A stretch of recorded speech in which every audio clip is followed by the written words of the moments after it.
Clerk, we are reporting out of closed session. One item.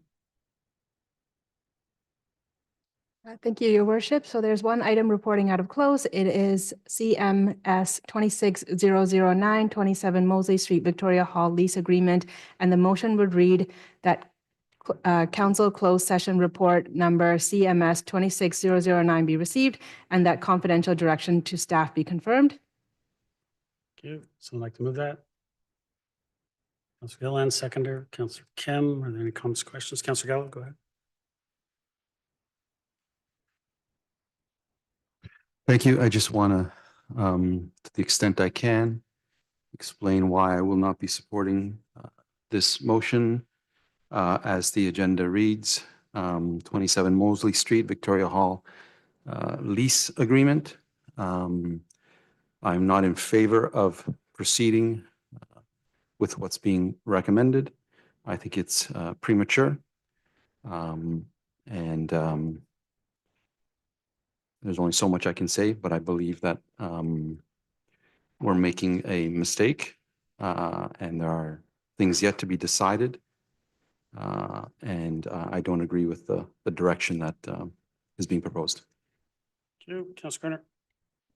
Yes, I'm not in favor of this either. I don't believe it's in the residents' best interest.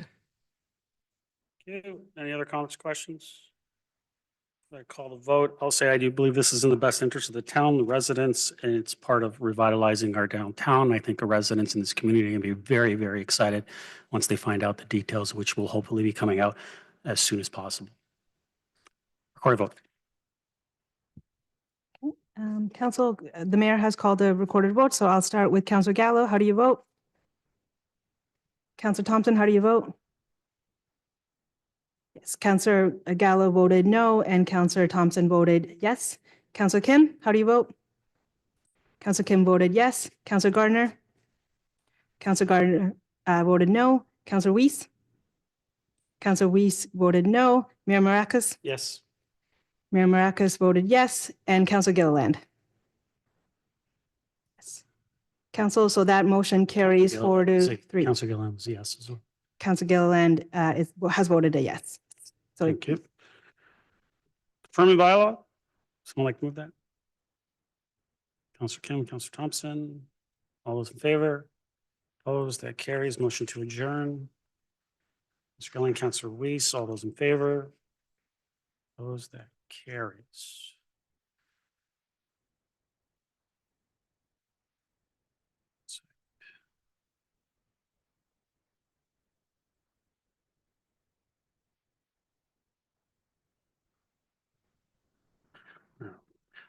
Madam Clerk, time's 7:03. I'm going to call this committee of the whole meeting to order.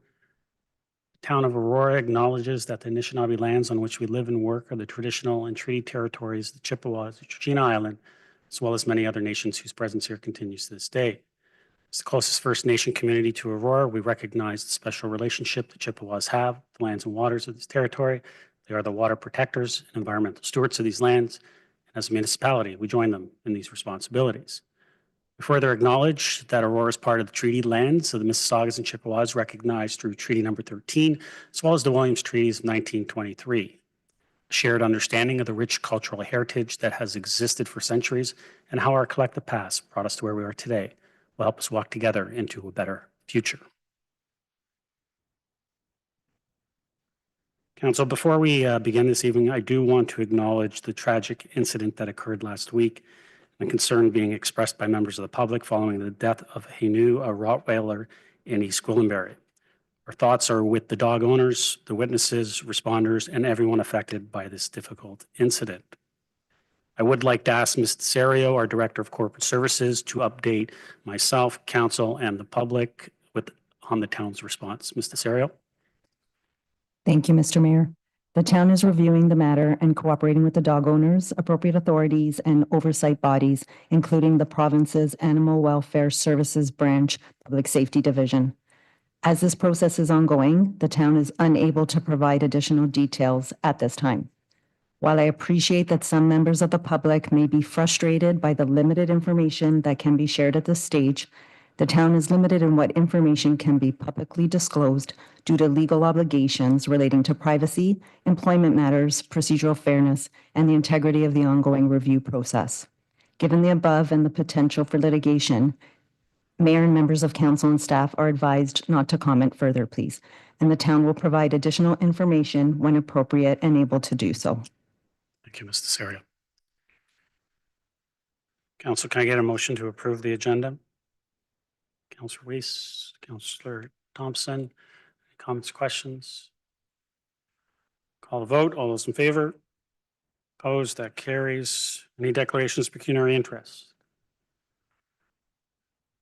Seeing none.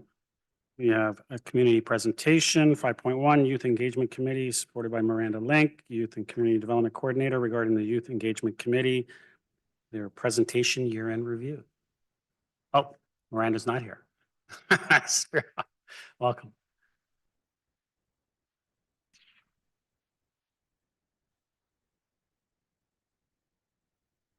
Just so everyone knows, presentations are 10 minutes, so. Yes, unfortunately, Miranda couldn't be here today. She is sick, so I am here in her stead. Good evening, Mayor Marakis and esteemed council members and everyone watching both in person and virtually. I'm Sparrow Owls, the town's youth programmer, and today I have the privilege of introducing this exceptional group of young people who make up Aurora's Youth Engagement Committee. In these uncertain times, youth leaders such as those before you remind us that the future is bright. Without further ado, it is my honor to introduce the 2025-2026 Youth Engagement Committee.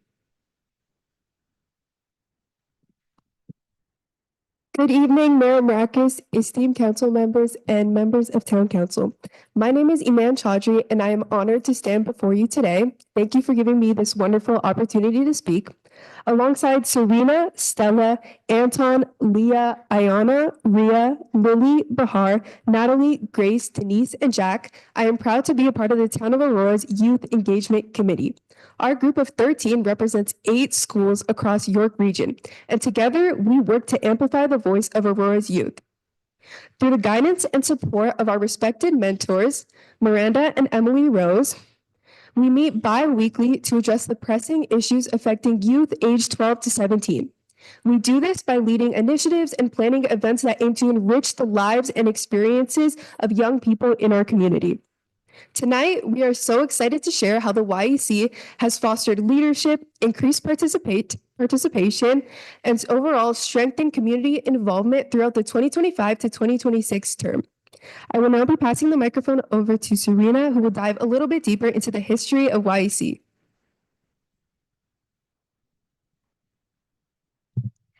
So this is a little bit about the history of the YEC. Youth involvement began in Aurora in 1995, and it started with a short-lived subcommittee, followed by a major student survey in 1996, and that led to the creation of the Youth Advisory Committee, or YAC. That group helped shape youth programming, ran events, and contributed to the development of the Aurora Youth Center, now known as the Loft, which was recently remodeled, by the way, so if you haven't had a chance to take a look, you should totally go check it out. Unfortunately, by 2007, participation had declined and the committee disbanded. For a few years, youth involvement continued only through limited positions on other town committees, but a real turning point came in 2014 when a group of teens from different schools came together and formally presented to town council, similar to how we're doing today.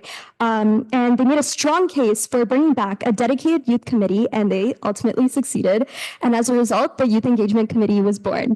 Since then, the YEC has helped launch new teen events, supported the Loft, and ensured youth voices are an important part of local conversations. That moment in 2014 is really what shaped the YEC we have today.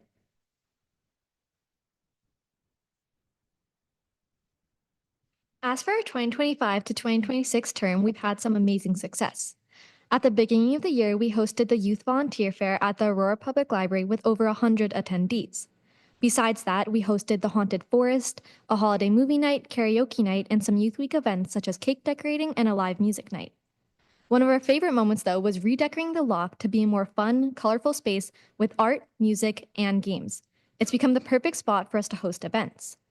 Finally, something we've all enjoyed is posting more on social media as we've been able to collaborate together creatively and also increase engagement. Overall, seeing our improvement over the past 2 years has been amazing, and I'm so excited for the events we have in store next year. Thank you.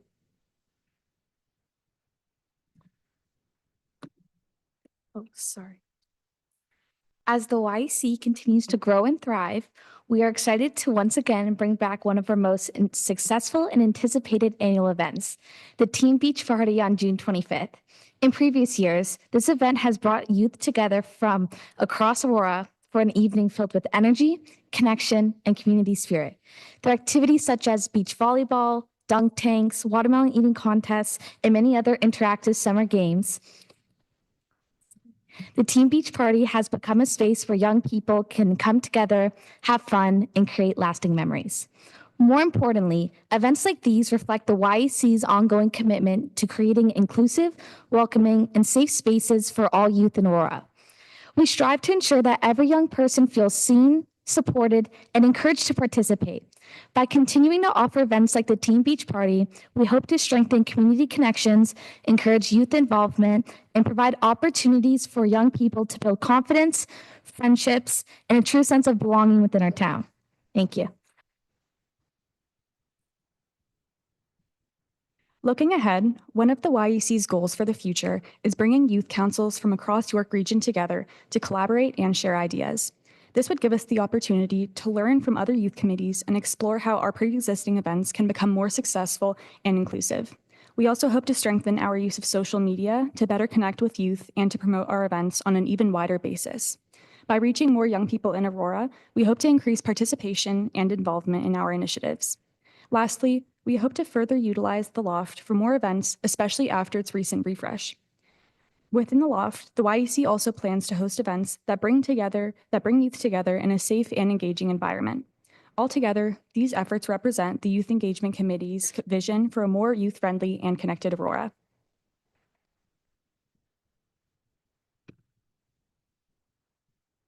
I will now have the honor to present the Youth Engagement Committee's final remarks and leave council with our unifying message, one that rejoices in the spirit of the YC family and serves to empower the youth of Aurora. Serving on the Youth Engagement Committee as the co-president this year, alongside so many dedicated changemakers, I have been able to grow as a leader and learn to advocate empathetically for the youth of our town. This year, I joined YC, just like many of the others on the council, seeking to make a concrete difference within my town and to give back to a community that had already given me so much. And this year, we all did just that. Every YC meeting championed within us something larger. It presented within each and every one of us a purpose. Through YC, I have enabled my voice. I have learned to give my voice power and to reshape it into actions. From advocating for youth leadership to pushing the boundaries of equity and inclusion, YC has truly had the chance to build a stronger community within the town of Aurora, founded on the principles of youth empowerment. Our message to every young person in Aurora is incredibly clear. You are not only the leaders of tomorrow, but you are the change makers of today. Our town has grown tremendously because of every one of you. And so the Youth Engagement Committee is your chance to broaden your impact. I would like to finish off today by thanking all of you for your tremendous support and respect to our mission, for enlisting a space where youth are not only heard, but truly listened to. Championing the voices of our youth within every corner of Aurora. None of this would have been possible without you all. So, from every young person in Aurora, thank you. And if time allows, we would love to request a picture with council if that works for you guys. Sure. Yeah, we have 2 minutes.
Council, can I get a motion to receive the presentation? Mr. Thompson, Councillor Weiss. Yeah. Any questions to the presentation? Councillor Weiss. At first, I'd just like to thank the whole group. You're an amazing group of young people. So it's a good thing to see volunteerism growing from the beginning. But my question is, if you could look ahead 2 years, Serena, where do you think you're going to be and how do you get there? And how can we help you get there? How about that? In terms of the committee, your continued support would be very appreciated. I'm graduating this year, so I can't speak for the whole committee, but definitely your support for any of the future events that we have planned. Sparrow, anything to add?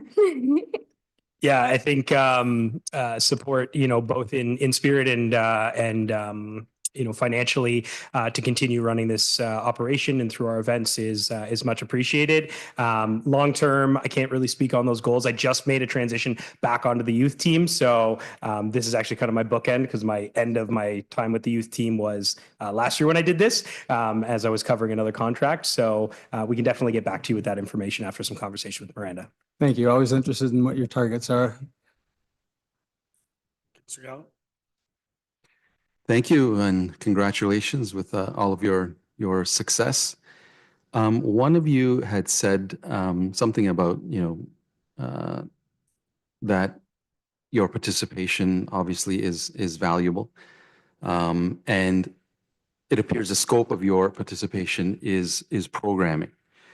Have you ever considered, and maybe in the next meeting, consider helping us with what we do on this side of the table from a government perspective? Because as much as you're valuable on the programming side, I think you would be equally, if not even more valuable for us to hear your perspective. So just planting a seed for you maybe in your next meetings to have your youth perspective directly to us. I think it would bring a lot of value to us to better understand your perspective. I hope you. Sorry, not. I definitely agree. I think the whole point of this committee is to help bring a youth's perspective into every aspect of Aurora. So yeah, in our next few meetings, we'll look into ways to figure out how to incorporate our ideas and maybe have a conversation with the mayor and the whole council again on some ways we can help out with bringing a youth's perspective to government in Aurora. And that's fantastic. And I think you really, really should. And the reason I say this is because my seed was planted way back with Mayor Hazel McCallion and in Mississauga and the Mayor's Youth Advisory Committee that we advised council on issues that were directly related to what they were, the decisions that they had to make. And I think there's a gap there where I think you guys could fill. So thanks. Councillor Garner. Thank you through Mr. Mayor to everybody seated here. Thank you very much. It's quite an accomplishment, and I think it's good for you and it's good for our future communities that you've done this. My son sat on the Youth Advisory Committee. I'm sorry to hear that was not able to be maintained. So how many municipalities do these ladies represent? It's just Aurora for the Youth Engagement Committee right now, right? Oh, well, Yes, the standard is they have to live or go to school in Aurora to be a part of the youth engagement. thank you. That's excellent. So, thank you. Any other questions? Well, I do want to thank each and every one of you for the work that you guys do. It's incredible. I'll say that not only are you guys future leaders, you guys are leaders right now in our community. You guys are doing important work that stand up for your peers and bring the voice of our youth to not just, to council, but to the entire community and letting them know what's important for the youth. So I really do appreciate everything that you guys do. I'm looking forward to coming and seeing you guys at one of your next meetings. I know we've met many times over the years. I haven't met with all of you just yet, but I'm looking forward to when I know that Miranda's looking at setting something up. And I'll be coming by and we'll have a nice sit down, little Q&A, and I'll be able to hear some of the issues that are really pressing for the youth. And I know you guys are on top of it. So thank you again and congratulations. And I'm looking forward to all the great things to come from you, from all of you. And good luck next year when you graduate. Thank you. Thank you so much. And thank you for taking the time today for meeting with us. Thank you. Council, all those in favor? Opposed? That carries. You're good. I mean, you can stay and watch if you want.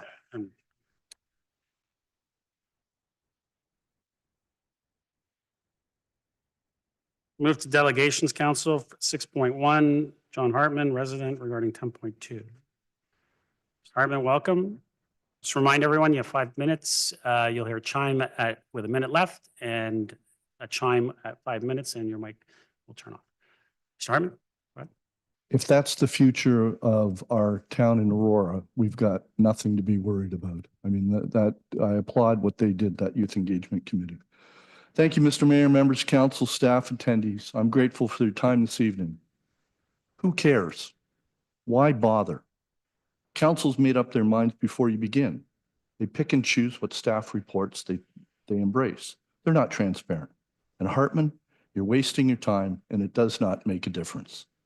Those are some of the comments made last evening when I shared that I would again be delegating on an issue. Victoria Hall and the Heritage Advisory Committee at our Monday Dart League here in Aurora. 10 to 12 men gather each week for a few games, a few laughs, and some reflections on what is happening in this town. So here I am again, last month when a staff member created an excellent report based on 276 Windrow participants with over 100 surveys completed, with a final staff recommendation to stop the Windrow program. Nope, here comes pilot 4. But this time, this delegation is different. This time, the staff report does not reflect what happened at a recent meeting. Looking back at the April 13th meeting of the Heritage Advisory Committee, who were present to discuss Victoria Hall, its design, its functionality, and the key reasons why it needed to be preserved. The Heritage Advisory Committee, or HAC, is comprised of 6 dedicated, knowledgeable, and committed community volunteers, plus 1 staff and 1 council member. Their meetings are open to the public, minutes are taken, forum is recorded. The HAC advises and assists on all matters related to the conservation of buildings of historic and architectural value, and on all matters relating to the designation and preservation of heritage conservation districts in accordance with the Ontario Heritage Act. For me, the very key words are on all matters. I attended that meeting, my very first, as I wanted to learn more about this divisive project.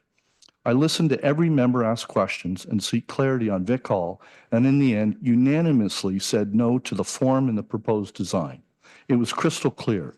The committee you had handpicked at council or by council did not like what they had heard or saw. This was not a forum to debate the overspend of $2.2 million on its restoration. And don't get me wrong, it needs to be preserved. It was clear, however, that they did not like the design. There is no way you can include the ROM, the Louvre in France, to Victoria Hall and marry the new with the old in its design. They're non-comparables to our town of Aurora, unless you have an end goal in mind. Following that meeting, several weeks later, a staff report dated May 12th that came out that in no way mimics what was said in that forum. There is very little, if any, noted pushback on the proposed design and preservation of Vic Hall. You get it, I get it. You've paid thousands of dollars for an architectural firm for their input and not paid volunteers who are committed and longstanding Aurorans. I strongly suggest that each council member of council listen to that committee recording and come to your own conclusion. And yet I have full confidence that you know how HAC feels. Finally, in this very council chambers, we were told time and time again that part of the Class D estimate did not include the ceiling structure and the beams, and that there had been no real clear purpose on its final use. As a matter of fact, when a restaurant or bar was suggested, several council members said no final decision had been made. I was going to present 2 or 3 pictures this evening, but I failed to submit them on earlier. So what I'll do is afterwards, I will send them to council and to media if you want. And it's of the ceiling structure and the bar and restaurant layout from 2025, well before this council approved a budget. So now you understand why people, dark guys alike, suggest that no one cares, no one listens. Council's already made a decision in a collusive manner, and we are not transparent. And yes, I understand it's election year, but why can't this decision be postponed for the next council? Thank you very much. I appreciate your time this evening. Thank you. Council Payne, a motion to receive and refer. Councilor Garner, Councilor Weiss. Any questions? Councilor Weiss? Thanks, Mr. Hartman. I appreciate the work you do and the effort you do in your research. You brought up some pictures and you said you will send them to me. Can you email them to mayor and members of council? Architectural drawing of the roof and the beams and what had to be replaced. And in this meeting, when the budget was discussed, those beams were said, well, we have to get through the ceiling to look at them. Somebody's already looked at them, Councillor. The second set of drawings show numerous pictures of a layout of a bar/restaurant being proposed for Victoria Hall. And we talked about this at the Heritage Committee Advisory, or it was talked about at the Heritage Advisory Committee last year, 2 weeks ago. So they exist. So if they existed before a budget was approved, somebody knows about them. I appreciate the context. Thank you. Just remind everyone through the chair. Any other questions? Seeing none, call the vote. All those in favor? Opposed? That carries. Thank you. 6.2, David Hurd, resident, regarding item 9.2, the Happy Woodland Pet Cemetery. Mr. Hurd, welcome. 5 minutes. Where's yours? Thank you, Mr. Mayor, members of council. I won't need the 5 minutes. This will be very brief. You're probably aware I have a long history of advocacy for the Aurora Pet Cemetery, as well as in the early days, some pretty excruciating, heavy, backbreaking work to help clear it. The decision on the report on the Happy Woodland Pet Cemetery is now in the hands of council. I would like to please educate, but without the stones in question visible to all members of the public. I thank you for this time. Thank you, Mr. Hurd. Can I get a motion, council, to receive and refer? Councillor Kim, Councillor Thompson, any questions for the delegate? Councillor Weiss. Mr. Hurd, just to be clear, because your delegation was relatively short, you're out of the recommendations that we've seen in the report and that you've seen, what you're suggesting is that the stones are not, and maybe people don't know what they're talking about quite yet, but the stones that have some offensive language should be left in situ, but face down with some educational behind it, educational transformational information behind it. Is that correct? Did I hear you right? Mr. Hurd? Sorry. I prepared when I went to the Heritage Committee when this was brought forward. There was basically 3 options. 1, removal. 1 is to say, lay it down, maybe a QR code to educate. It wasn't essential then in your face. And 3 is to leave it, present. After speaking to several members of the Black community before the Heritage Committee, and if you would like me to send their names and contacts, they'd be willing. They're not public speakers. But I did not speak to one member. One of them was a teacher. One of them was a coach. They're well-known individuals. One is a mother. One is a musician and a mentor. And I did not hear any of them say that leaving it for public view in that context was a good thing. They would feel very hurt. And by the way, I want to add, this week, one of the people I spoke to, there was an incident with her son at one of the high schools just this past week. And I've spent many, many hours sitting and talking to her because I am a counselor. I can't diagnose, I can't prescribe, but I can counsel. And listening to a mother say she wants to move from Aurora because there was a racial incident with that, one of those horrible words used. And she said it's not an isolated incident. Her and the others arriving and seeing that, 2 of them were in tears. I mentioned this to the mayor earlier. We say we're an inclusive community. If there's a 1% chance, I know we have surveys. I believe in what people are saying and the information they're getting. But if we get a negative response that is going to hurt people, I don't think that's an outcome we want. There's a way to educate, I think, subtly without people coming upon it and feeling hurt. And I don't want to sit in front of a mom crying anymore. Thank you. Councillor, Thanks, Mayor. That's it. any other questions? Seeing none, Mr. Hurt, thank you for coming. Call a vote. All those in favor? Opposed? That carries. 6.3, Leta Dayfoot, resident regarding item 14.5. It's the applications for Livewell on Wellington. Dayfoot, welcome. Remind you, you have 5 minutes and the floor is yours. We'll let you get set up. Don't worry. Are we okay? And if you want to just bring that mic down a little bit too, towards you. No, if you just pull it down a little bit. Yep, there you go. That should be better. Thank you. Good evening, Mr. Mayor and members of council. My name is Leta Dayfoot, and I'm standing before you tonight to present my concerns regarding the application for official plan amendment along with the zoning bylaw amendment and plan of subdivision for 1426 and 1452 Wellington Street, which is being presented here tonight.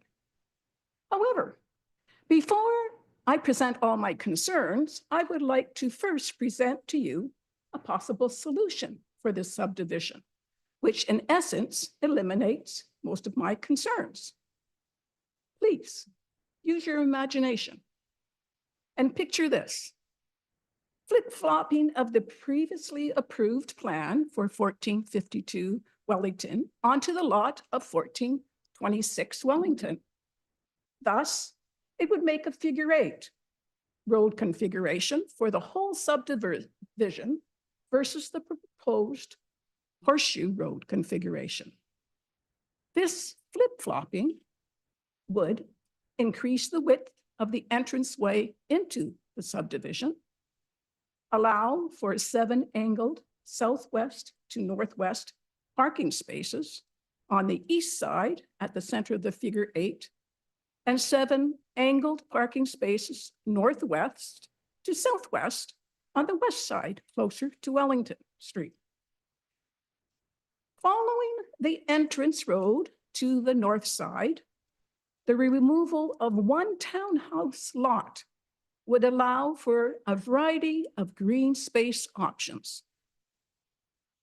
The connection to SARC would be just an emergency-only access, using bollards or a gate at the SARC driveway. Now, switching from your imagination to reality and my concerns regarding the current plans for this subdivision. Provincial, regional, and municipal guidelines, codes, bylaws, regulations, and policies all exist for the purpose of ensuring a safe environment for residents, visitors, and businesses for the community. They create consistency and guide development within our communities, protecting the public health and use of our land.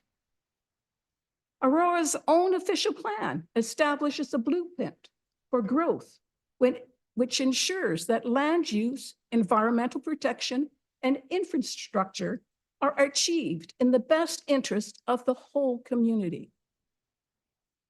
The subdivision being presented here tonight contradicts a number of provincial, regional, not to mention our own official plan, guidelines, policies, etc.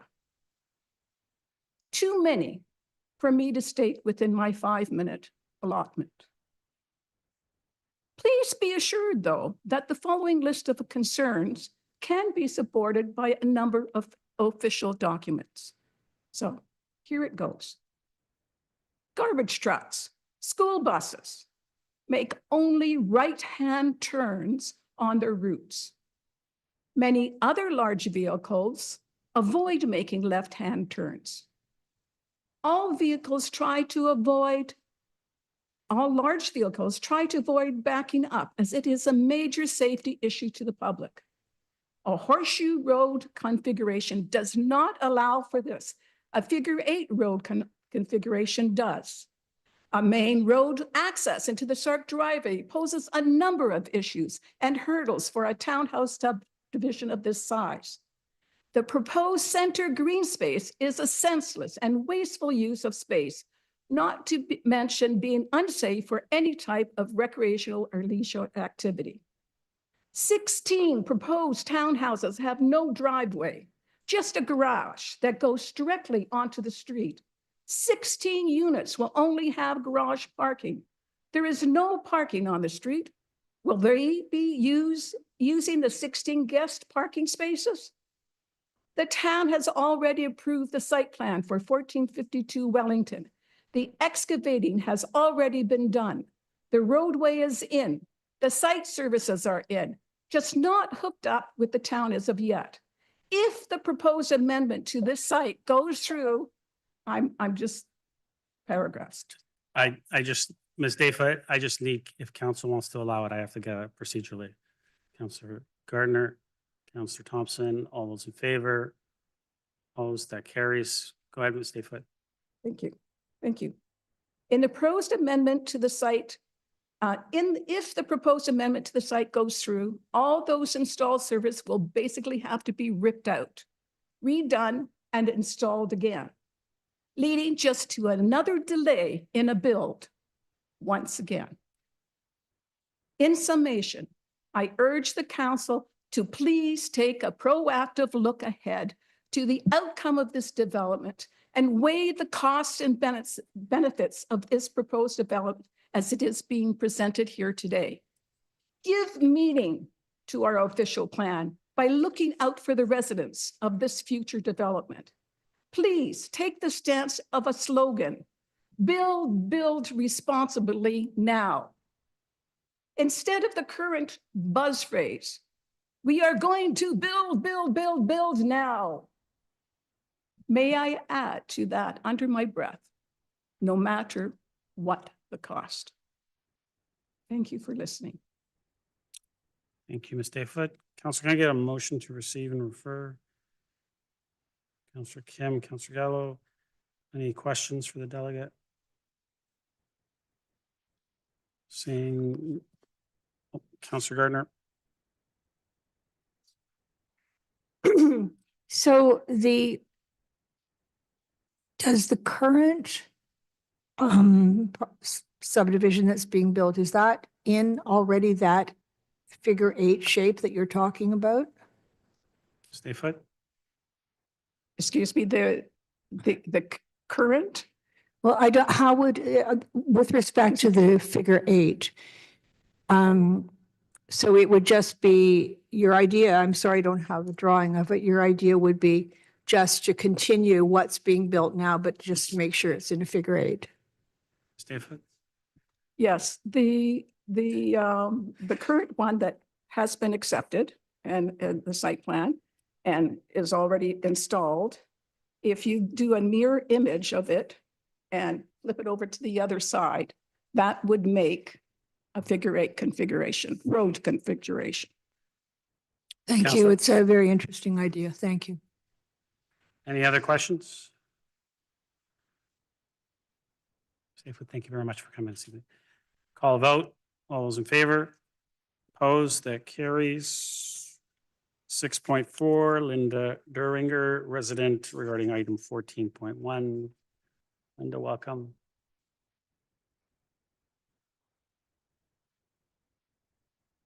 Just remind you, you have 5 minutes. Okay. We're timing. Go ahead.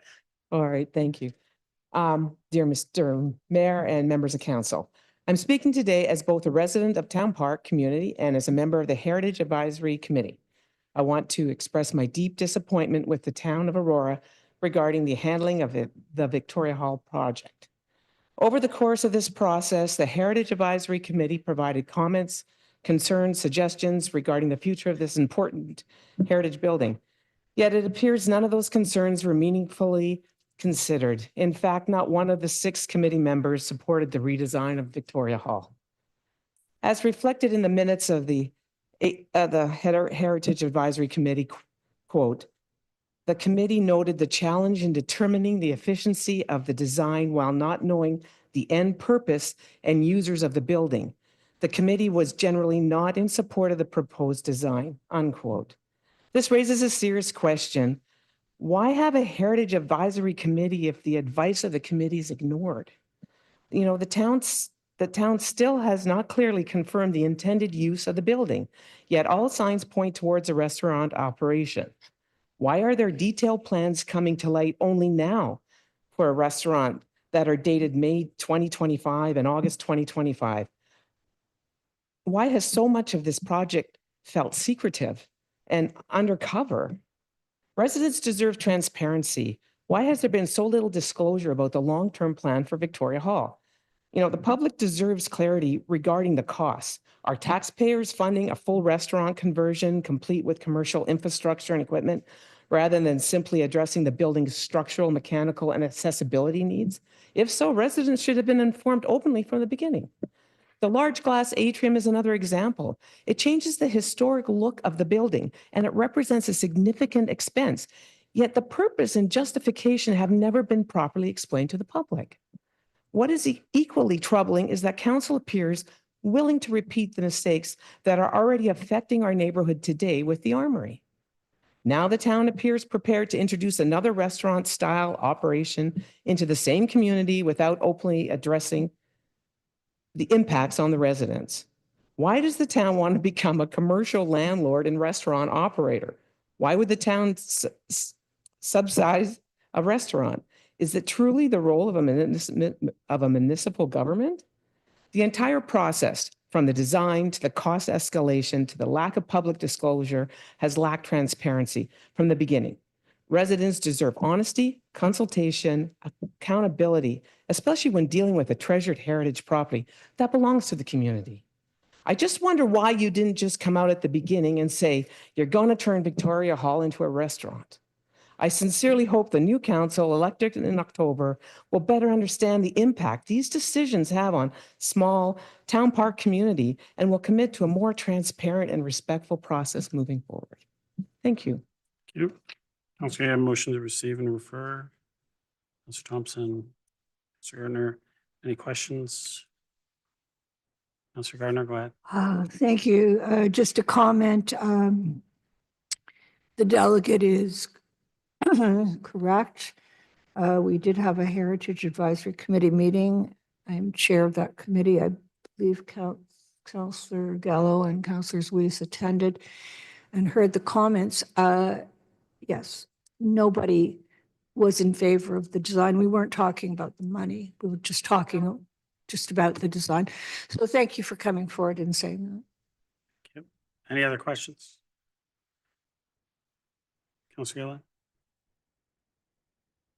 Thank you. I don't really have a question specifically for the delegate, but I really thank you very much for coming and be with your views and all the passion that you've spoken about Victoria Hall. I really do appreciate it. I know that we're trying our best to do the best we can to reflect the investments that we make in a very nice heritage piece. I really just had a comment, and that was that I know that council did receive an email from a former member of the Heritage Committee who served many, many years on the Heritage Committee, is very, very passionate about heritage in the area and actually has a home in that area, and wrote a very lengthy email to council to express the support in the design. And this is somebody who's also as a profession, a designer in protecting heritage. So I thought it was actually very nice to receive this email from this person, because normally they're very critical. Maybe Councillor Gardner, maybe you can attain to that.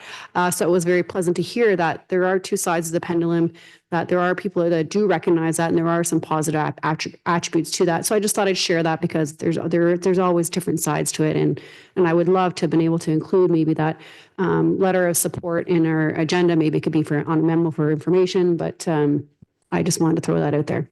Thanks. Any other questions? Thank you for coming out, Linda. Call the vote. All those in favor? Opposed? That carries. Council will move to number 7, which is the advisory committee meeting minutes. Can I get someone to move those? Councillor Reese, second. Councillor Thompson. Any questions on those? Call the vote. All those in favor? Opposed? That carries. Does anyone want any items pulled?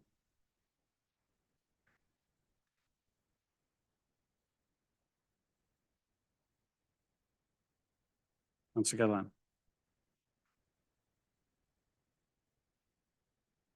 9.2. Any others? Councillor Weiss.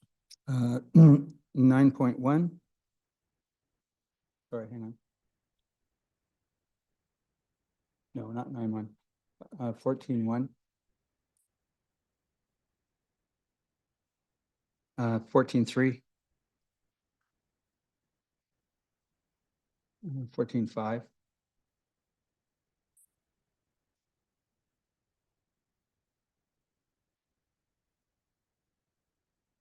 10.2.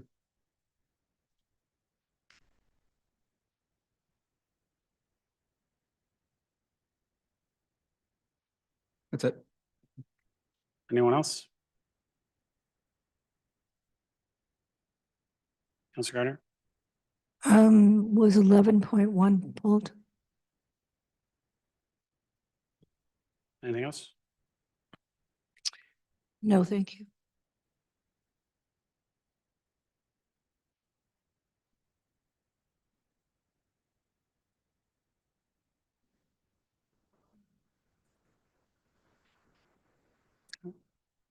Any others? Yeah. We got a motion to approve all items remaining with the exclusions of 9.1, 9.2, 10.2, 11.1, 14.1, 14.3, 14.5, and 15.1.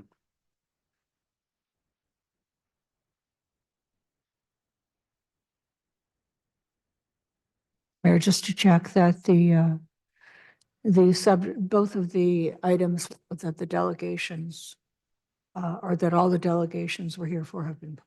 If you guys pulled. I just don't want to pull. Madam Clerk? I think they are, but I can't. I just want to confirm that. I gave you the numbers. What's been pulled is 9.1, 9.2, 10.2, 11.1, 14.1, 14.3, 14.5, and 15.1. Are there any other items? Otherwise, I can't get a mover for the remaining items. Councillor Thompson, seconder. Councillor Weiss. All those in favor? Opposed? That carries. I will move 14.1 up because there's a presentation. We have consultants in the audience, so we don't want them sitting here for too long. As long as everyone's okay with that, that is what we will move up. Okay. So 14.1 is the heritage permit. And we have a presentation to be provided by the consultants. Okay. Oh, they're virtual. Are they on yet? No? Okay, so we'll go to another item and then we'll let me know when they're on. No, they're on. They are on? They are on.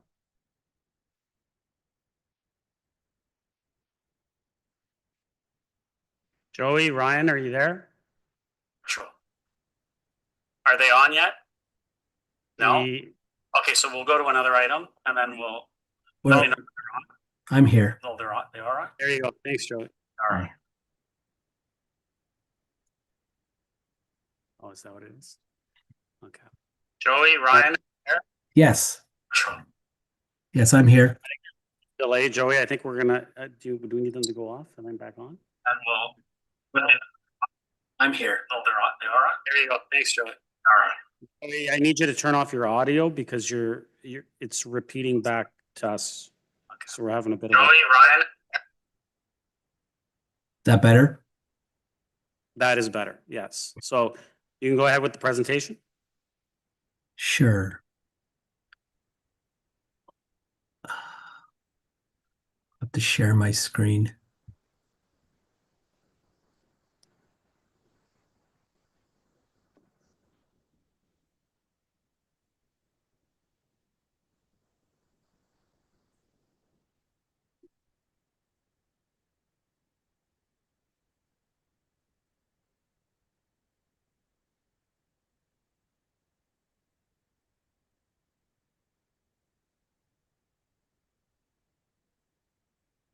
Can everyone see that? Yep. Yeah. Okay, great. Good evening, Mr. Mayor and members of council. My name is Joey Jaimo from Jaimo and Associates Architects. We are the heritage consultant for this project, and I will be going through a presentation similar to the one that we had made at the Heritage Advisory Committee about a month ago. Just to begin, giving a little bit of showing where the site is and some context. It's on the northeast corner of Mosley and Victoria Street. And you'll notice that to the south of it is the larger cultural complex. And as part of the kind of idea and the concept for the rehabilitation and restoration of the building, there is an opportunity to connect this project to the larger cultural complex. Just another view, an aerial view showing Victoria Hall in its larger context. Some quick history. It was constructed in 1883. Originally a church. It was sold to the town in 1922. It was owned by a school board until the 1950s when it was purchased by the town. And then it accommodated a variety of community functions, including a library and a public meeting hall. So a very kind of adaptable building, very diverse in its programming over its 143 years. And just here are some photos showing the different building elevations. The one to focus on and the one that will be have the proposed addition is the south elevation. The condition is showing a small brick addition. Just to give some sort of reference, the addition that is being proposed is the same footprint as what is currently there now and will be removed. I think I went through this, so I won't go through the history again. It is a designated heritage property and building, so it does have the highest level of provincial protection. And part of that is the heritage attributes that form part of its importance.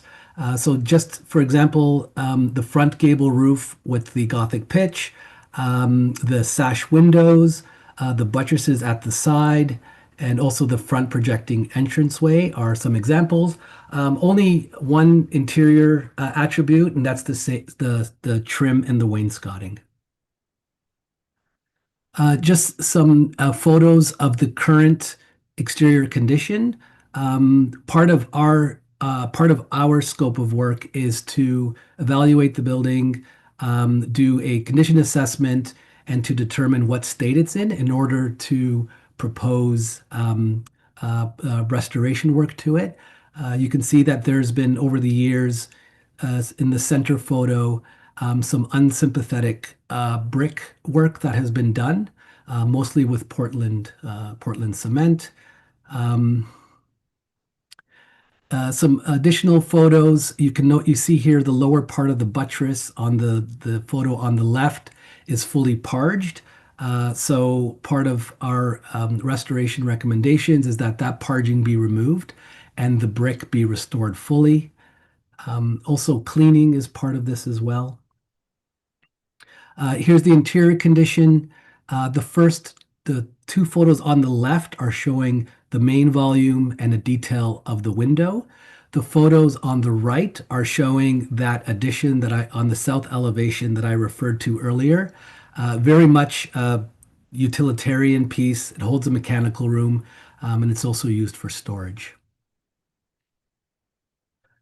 I'll hand it over to Ryan to speak about the proposed work.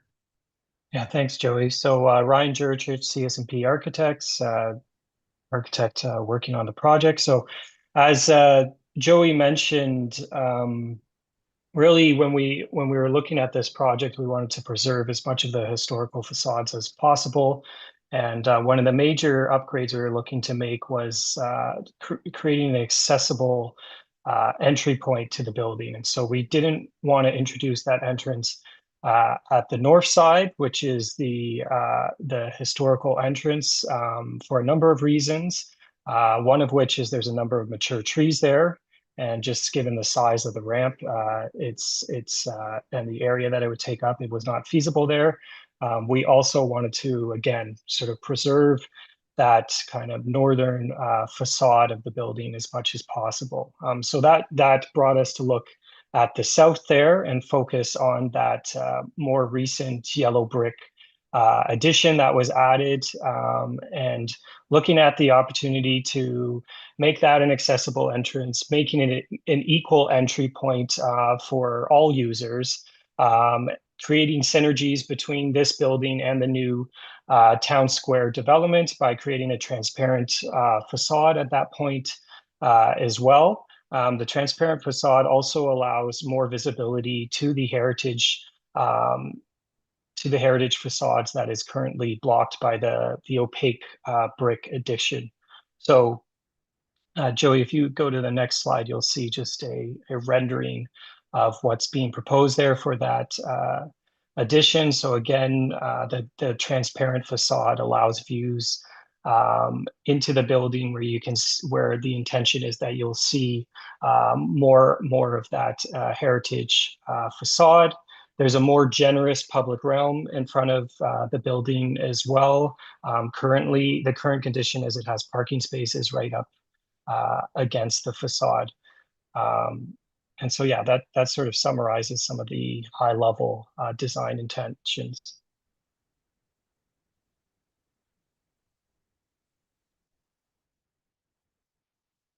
Oh, you're on mute, Joey.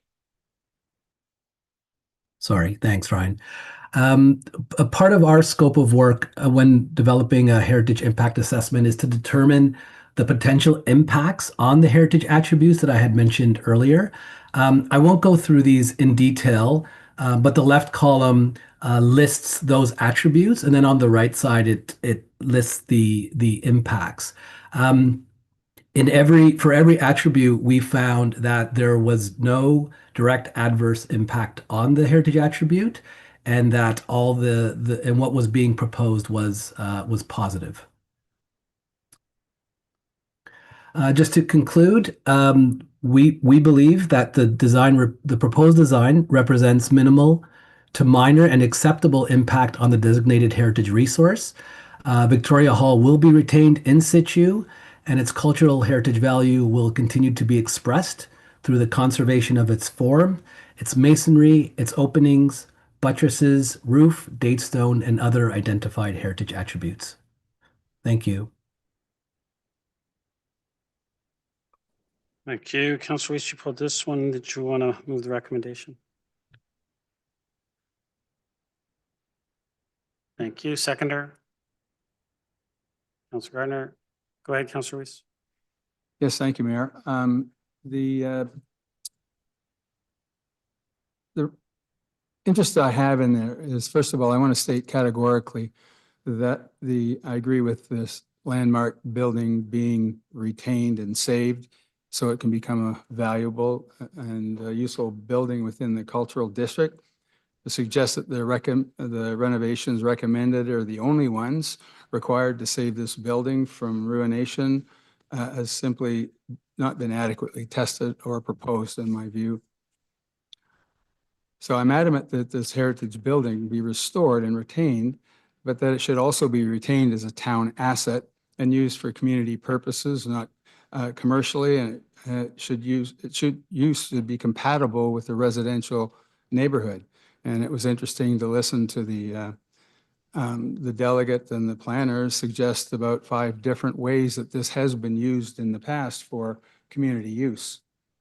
So while I value the input of all of our advisory committees, I respect the knowledge, the skill, and the expertise that exists on this particular Heritage Advisory Committee. Now, because Ward 1 has many heritage, 2 heritage areas, cultural district as well as the heritage area, and the buildings and features within it, I've naturally learned a lot about the importance of and preservation of heritage, both in the natural as well as the built form in Aurora. I also attend many of the meetings, although I'm not a member. I attended this particular meeting and have seldom seen such a unanimous objection to the permit application, and I agree with their stance, and we'll be voting against this permit for that reason and others that are incompatible with the neighborhood. Thanks. Any other questions, comments? Councillor Garner? Thank you, Mr. Mayor. This is my second time on the Heritage Advisory Committee, or maybe the third. Never seen unanimous opposition in that group of people. So I echo what Councillor Weiss has said. I would like to see this as a community use space. Originally, when we were envisioning the town square, we were envisioning a building that would be for community use. And of course, that transpired, that's on the record. Of course, that transpired into a theater, came a theater. And I think that the neighborhood would benefit, the town would benefit from this staying as a community use space. Some people may benefit from it being something else, but I think more people would benefit from us retaining this as a community use space. And I think that that would fit in better with the neighborhood. I think it would cost less traffic, less noise, less problems for residents. So I agree with Councillor Weiss on this. Yeah. Councillor Gallo? Thank you. I'll try to restrict my comments to the heritage permit application. I was also at the meeting, and be very hard for me to completely ignore all of the comments, the unanimous viewpoint of a committee that we struck to advise us specifically on these very issues, and completely go the opposite way. I certainly can't do that sitting here. They had many great suggestions, but they simply did not agree with the presented idea, architectural feel, for many, many reasons. I added in that meeting that I have some serious issues that we'll be removing, I think it's 3 or 4 parking spaces from Town Square as a result of this. The one that we just finished building will be removing parking spaces to allow this to happen in an area where parking is at a super premium. So I won't be supporting this.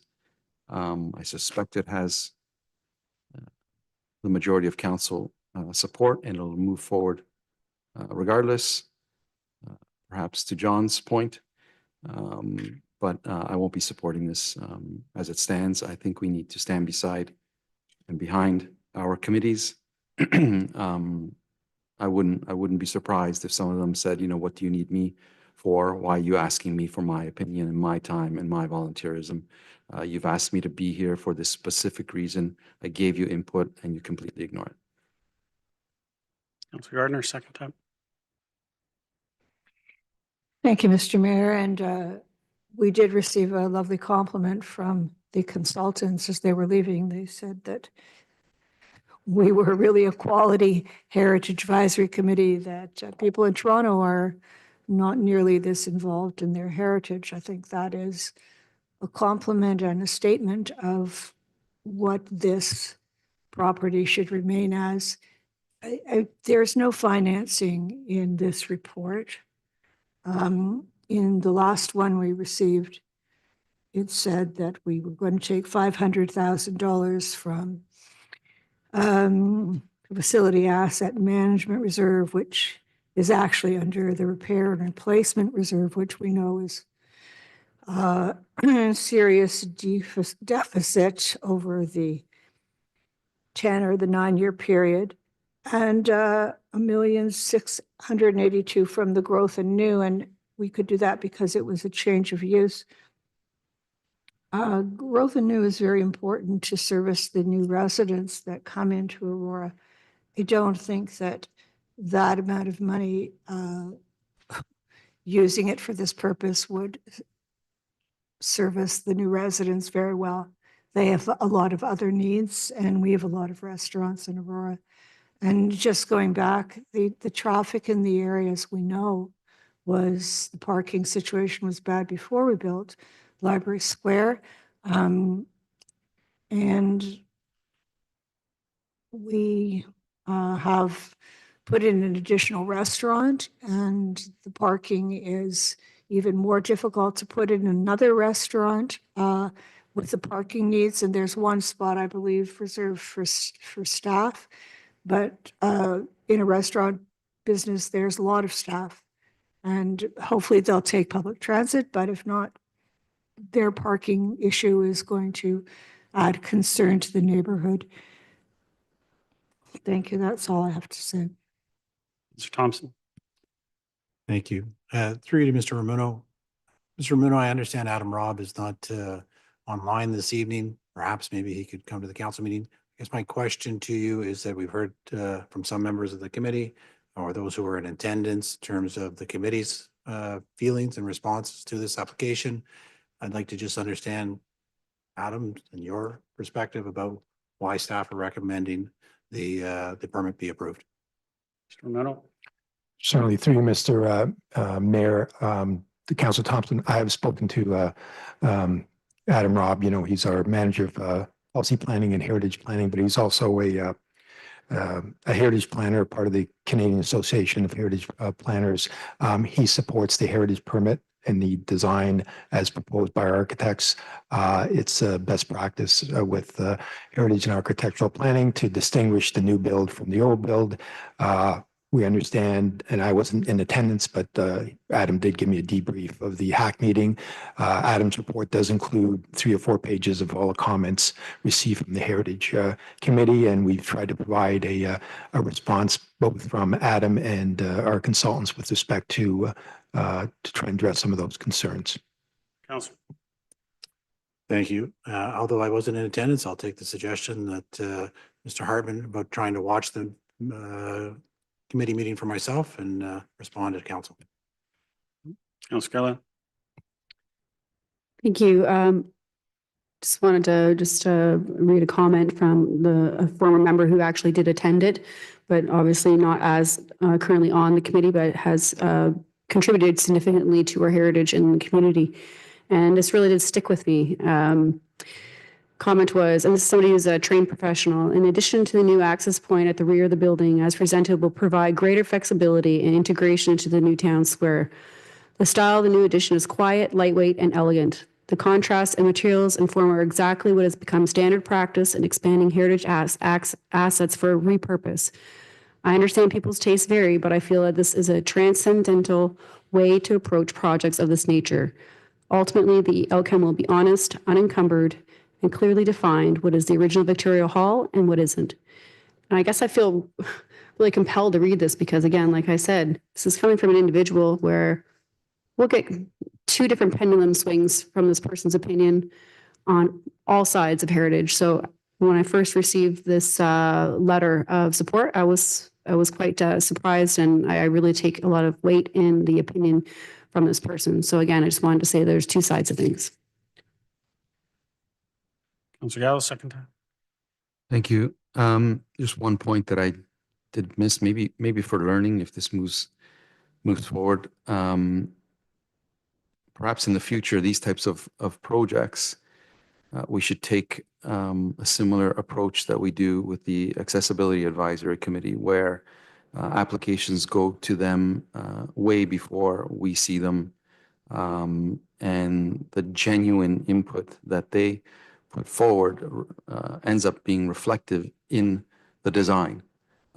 This was so far down the road, budget approvals, and then we go to the Heritage Advisory Committee after council has already made a decision and say, hey, what do you think?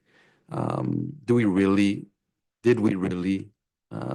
feel we were going to be doing anything with the input from the Heritage Advisory Committee when virtually we already made a decision? We kind of put the cart before the horse. If we want them to be valuable, we should ask them early on in the process, and maybe some other concepts could have been incorporated. We're way too far down the road for any of that. As far as opinions, while I respect the person that sent the email, my weight is going to be on the entire committee and their perspective of what they saw, they analyzed, and their expertise. Any other comments, questions? I'll just say I was in attendance as well. Call a vote. All those in favor?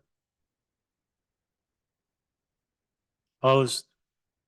That carries.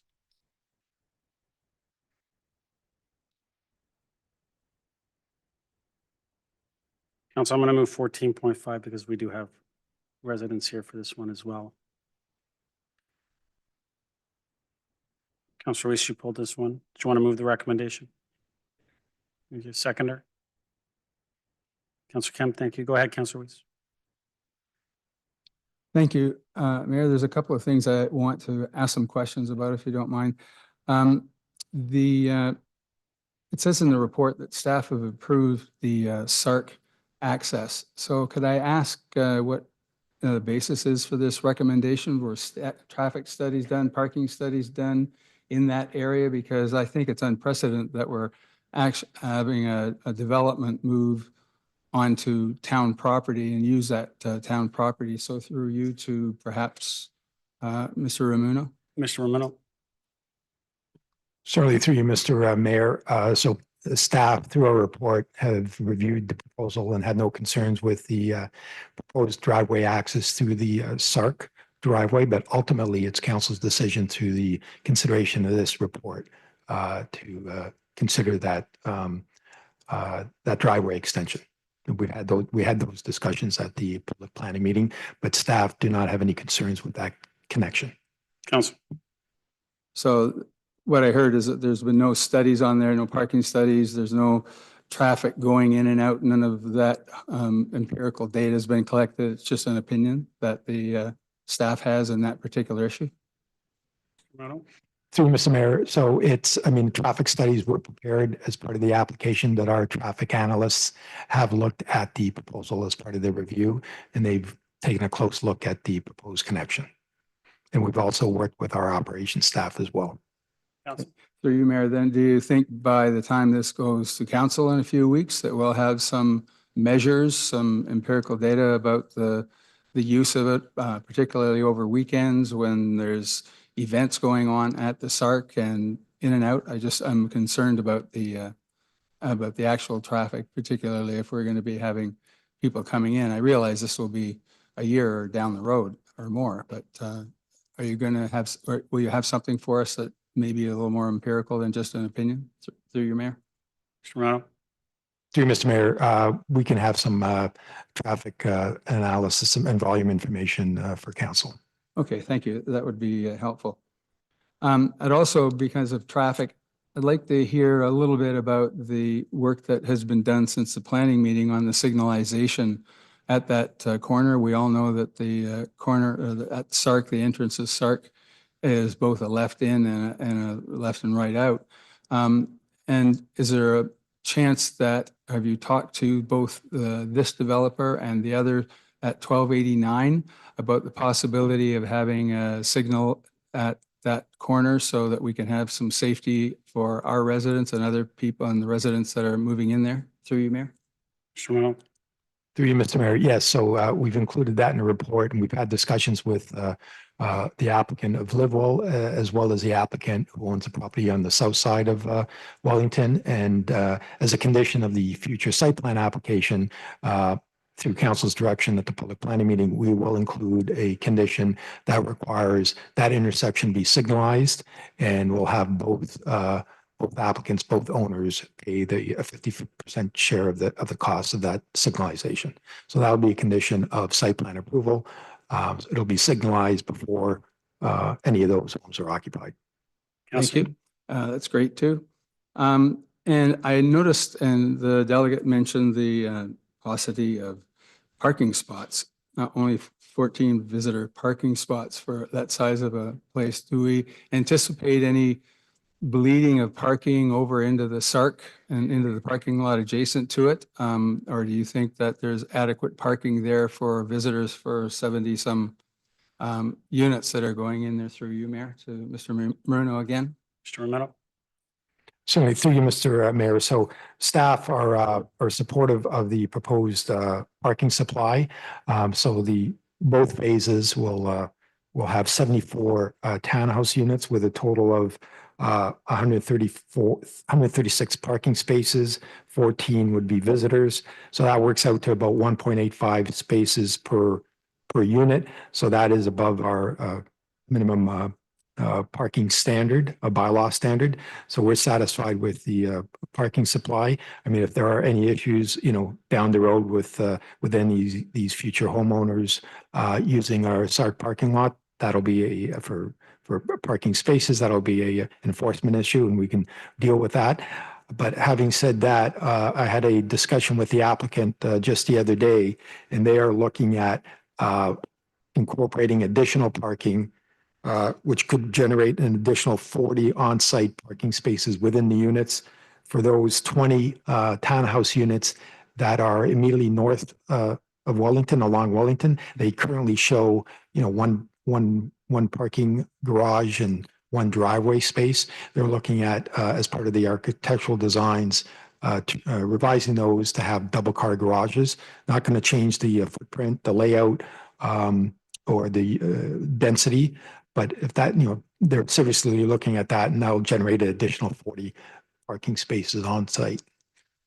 Councillor. Thank you. That sounds good. Do you think you'll have that again for council? Is that imminent through you, Mayor?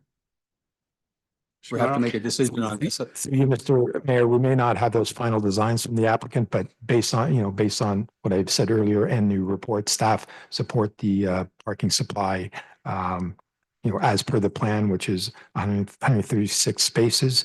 However, the applicant is looking at, through the final design of those townhomes, of incorporating double car garages on those units. So that'll be a bonus of an additional close to 40 parking spaces. Thanks. That's all for now.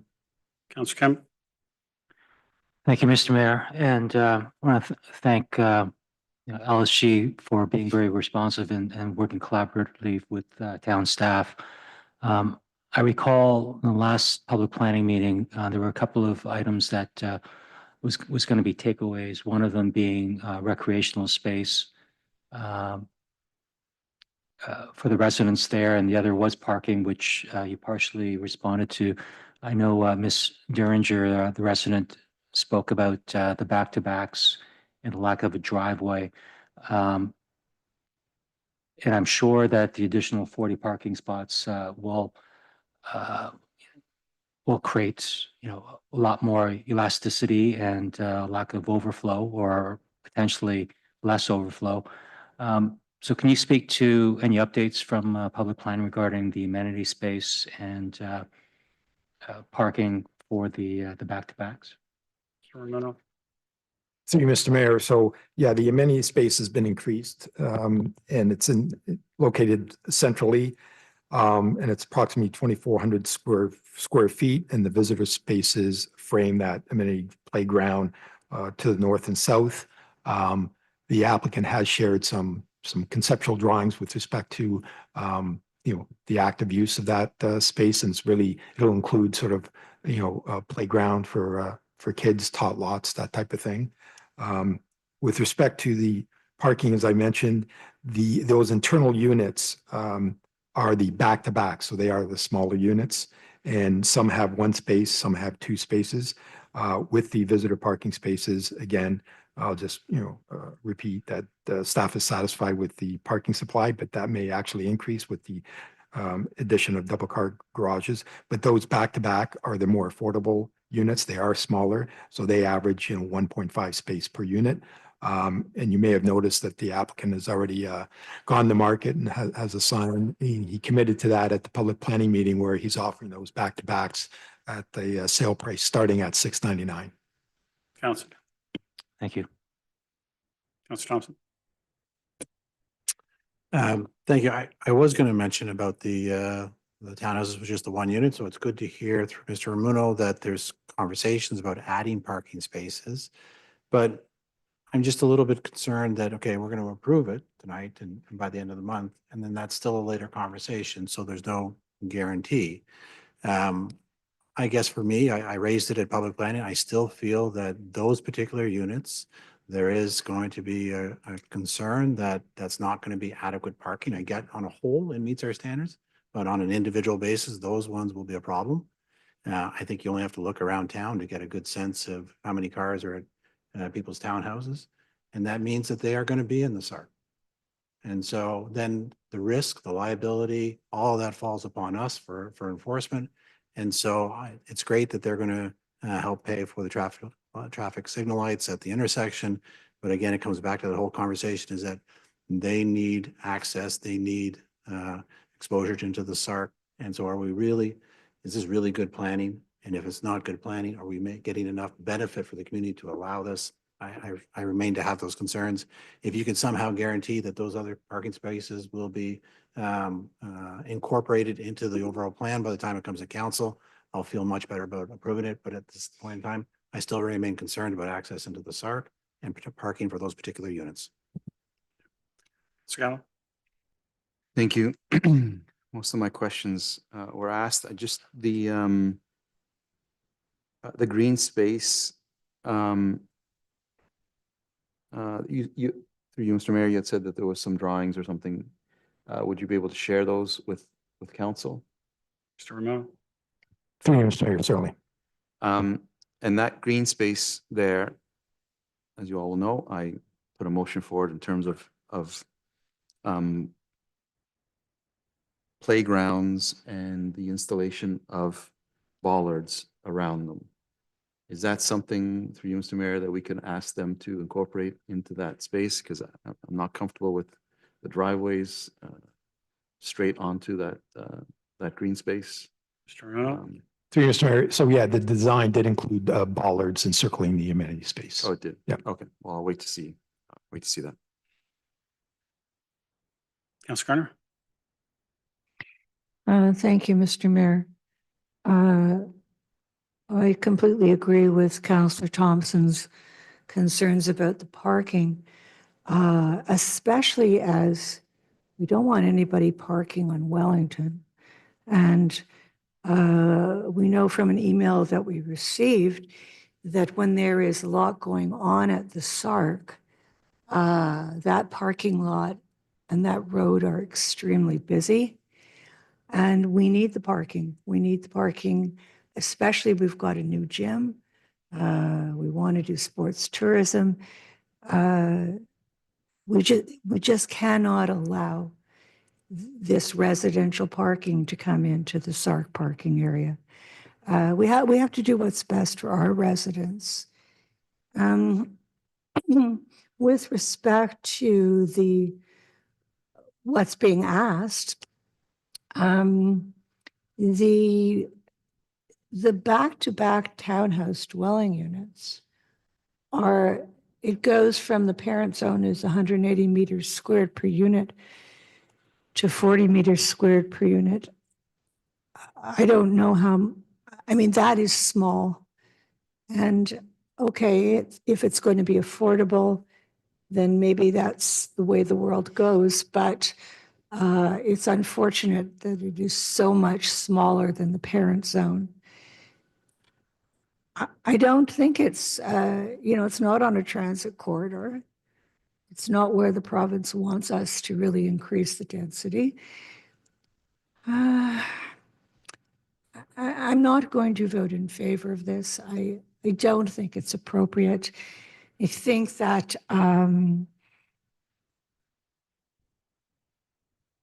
I think it's going to cause a problem with the road into the Sark.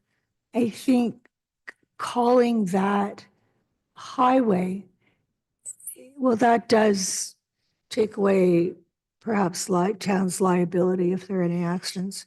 But we should mostly be concerned with the safety of the people who use the Sark and the parking.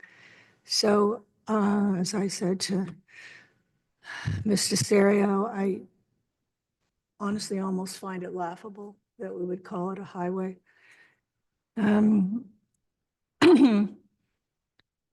Anyway, there were a couple of things in this report that I was uncomfortable with, and that was the wording that staff used.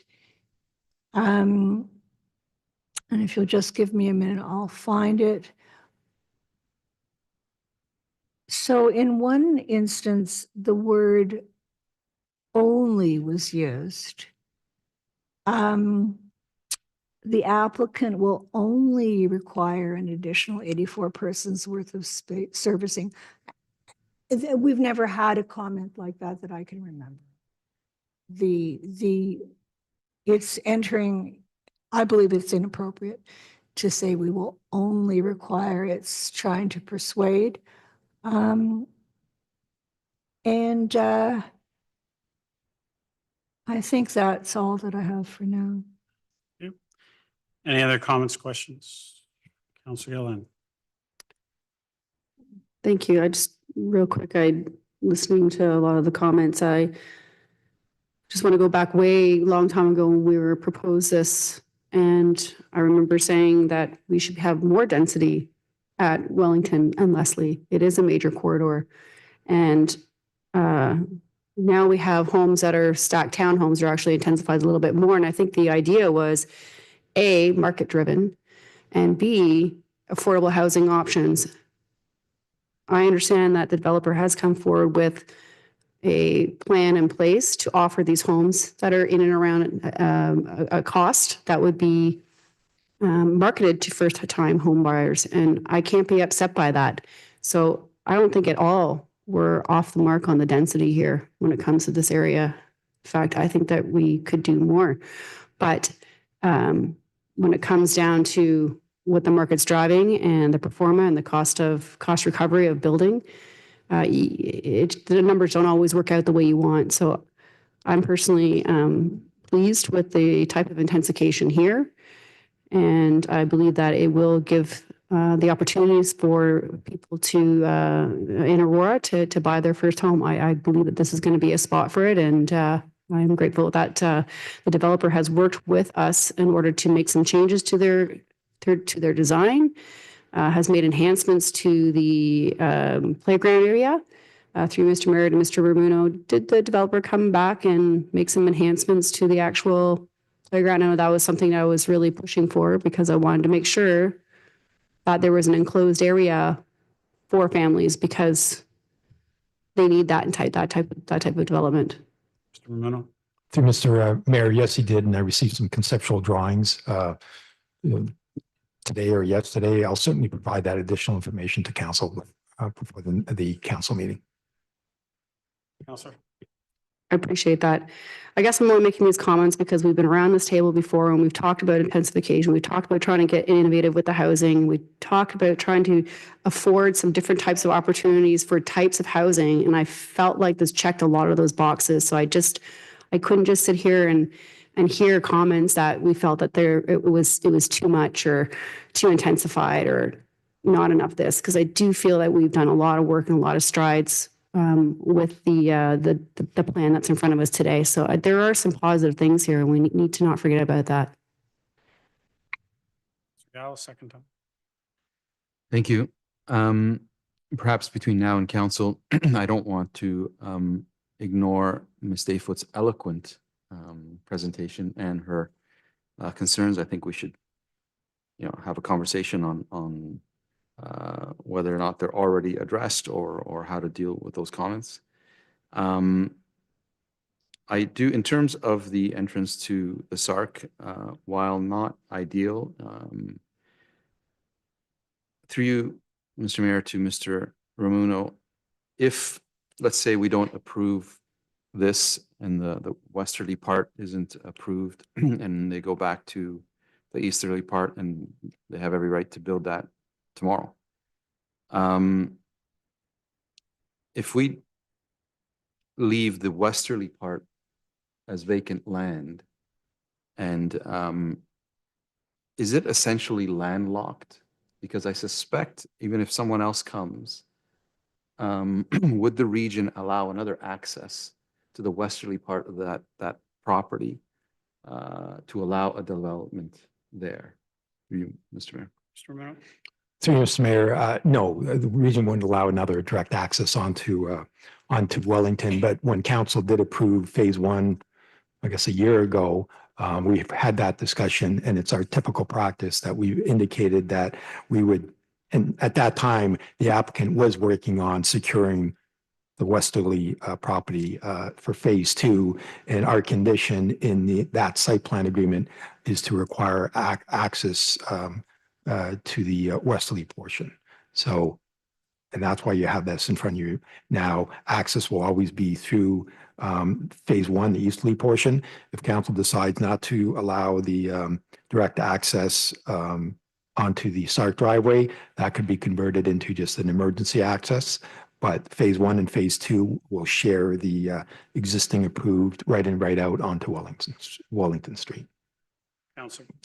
My point is, if we say no, and let's say they don't move forward with a development, even if it's an emergency exit, does the westerly part become landlocked? Because unless we give access to whoever eventually develops that site, access to the SARC, through you, Mr. Mayor. Mr. Romero? Through you, Mr. Mayor, no, we ensure through the registration of phase one site plan agreement that if there's a change in ownership, there will be a easement registered on the lands to the west to ensure that they've got access to the existing private road to the east. Okay. That's our mechanism. Thank you. Councilor Gardner, second that. Thank you. Mr. Romano, on page 12 of 16, conceptual development will require counsel in that paragraph. The applicant will only require an additional 84 persons worth of servicing to complete the comprehensive development. I've never heard that terminology used. So what is meant by that? Mr. Romano? Through you, Mr. Mayor, it's standard wording. It's actually reflected in the recommendation, I think the fourth recommendation. Whenever we recommend to council approval of a residential application, if we have allocation, we need council to allocate assigned servicing allocation. So that statement is really, we need direction from council to assign 84 additional persons worth of servicing allocation to phase two, because last year when council approved phase one, we also had a similar recommendation allocating the sufficient number of persons equivalent of servicing for that development to proceed. Thank you. I was referring to, I understand how the servicing works. I am asking what you mean, what the report means by comprehensive development. Mr. Romano? Through Mr. Mayor, I'm sorry, what page are we at, Councilor? I'm on 12 of 16. It's actually just before department agency comments. It's the last sentence in the paragraph above, and it says to complete the comprehensive development. Certainly. So through Mr. Mayor, so what we mean by that is we're asking council to deal with phase two to complete. It'll be a comprehensive development. It'll proceed at the same time. Council's approved phase one. When council approves phase one, I indicated to council that the applicant was working on acquiring the lands to the west, which would be phase two. They've come forward. this approval by council will allow them to then proceed under one development agreement if they so choose to move quickly, servicing phase 2, and they're already gone to market on phase 1, but it's comprehensive development in that they'll be able to market all 74 units at one time and proceed with the servicing and completion of construction under one agreement and one condo corporation. Councillor. Thank you, Mr. Minu. I think the use of comprehensive implies something else, a quality or perhaps complete development. I'm just making a comment on that word and the word only. Thank you. Okay, Councillor Thompson, second. Thank you. Through you to Ms. Desario. Ms. Desario, in the report, you speak to the potential liability and risks associated with regarding access through to the circ. You also speak to the fact that we can mitigate these risks to some degree by dedicating a part of that parking lot as a public highway. Can you kind of expand on what you mean by that and how does that help mitigate the risks? Sarah. Through you, Mr. Mayor, if the property is as a parking lot, then it is not covered under the Municipal Act for limited liability to the town. So it is considered private property, and it would be, if somebody would fall or there would be an accident or something on the property, it would be considered under the Occupiers Liability Act, and the town as owner would have to provide a defense of the property. If it is considered to be a public highway and the town actually dedicates it as a public highway, then there are mechanisms in the Municipal Act that provide the municipalities with defense. And it would be not easier, but it would be simpler to prove that there was not any negligence or that we followed our standards. So our public highways are treated differently than just regular town properties. Thank you. Appreciate it. Any other comments, questions? Call the vote. All those in favor? Opposed? That carries.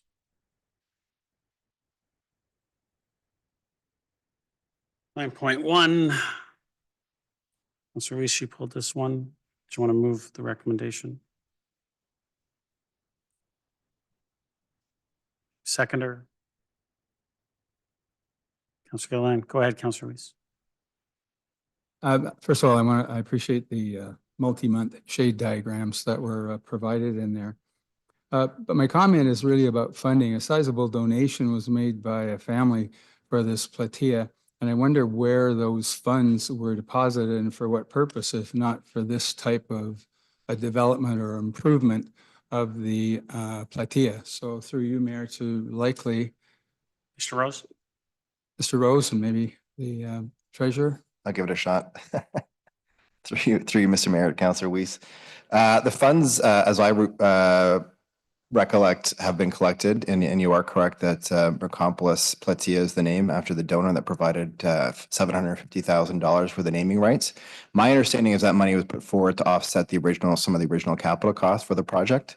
But I will certainly defer to Ms. Wainwright-Kessel as well. Through you, Mr. Mayor, to get that specific information, I'll have to get back to council. I don't have it with me. Councillor. Thank you. I was just looking to see where the funding came from exactly. Thanks. That's enough. Any other comments, questions? Seeing none, I'll call the vote. All those in favor? Opposed? That carries. 9.2. This one's the Happy Woodland Pet Cemetery. Councillor Gilliland, you pulled this one, I believe. Did you want to move the recommendation? Thank you. Seconder. Councillor Reese, thank you. Go ahead, Councillor Gilliland. Thank you. I just have some comments about this and also appreciate Mr. Hurd coming up here and speaking as well. And while I do appreciate the consultation process and recognize the complexity of the issue, I also believe we need to be really careful about not unintentionally redefining what the Happy Pet Cemetery actually stands for from itself. I know it has a really long history of being a tourist attraction for a period of time, and then it came back And I kind of sat idle rather for a while, and then we were in fear of losing it, and it kind of revitalized itself. From what I understand, and through you, Mr. Mayor, to Michelle, from what I understand, the site does represent decades of love and remembrance, some companionship, local heritage, and so forth. Through Mr. Mayor to Michelle, is that kind of the sentiment of the history behind early 1930s, 1970, I believe, is kind of when it was a place of love and remembrance? Ms. Johnson? Yep, through you, Mr. Mayor, to Councillor Gill, and you're absolutely correct. That is what the site represents. And when you visit the site, that is the sentiment that is evoked. It is very peaceful. It is one that is filled with love. People came here to bury their pets and have them be remembered. This issue that's in front of us today is one small part of this larger story and the stories that the site can tell about Aurora. Councillor? Thank you. Appreciate that. So, I mean, essentially what I'm worrying about with what this report's bringing forward, that it's centering this offensive language within the visitor experience itself, and it risks really overshadowing the broader significance of the cemetery and what it was, and limiting the accessibility to families, children, and educational programs. I did see in the report that there were some barriers there that people may feel apprehensive from attending just based on some of the language that was there. I believe there is a middle ground here, and that is exactly what you guys have been trying to present here. But, you know, between erasing history, preserving, and the public facing environment, it's a lot to kind of handle. So I do really respect the consultation that was done by the participants, and I understand they held some nuanced and different views and so forth. And I recognize the report itself acknowledges that there's really no pathway forward that fully eliminates all this harm.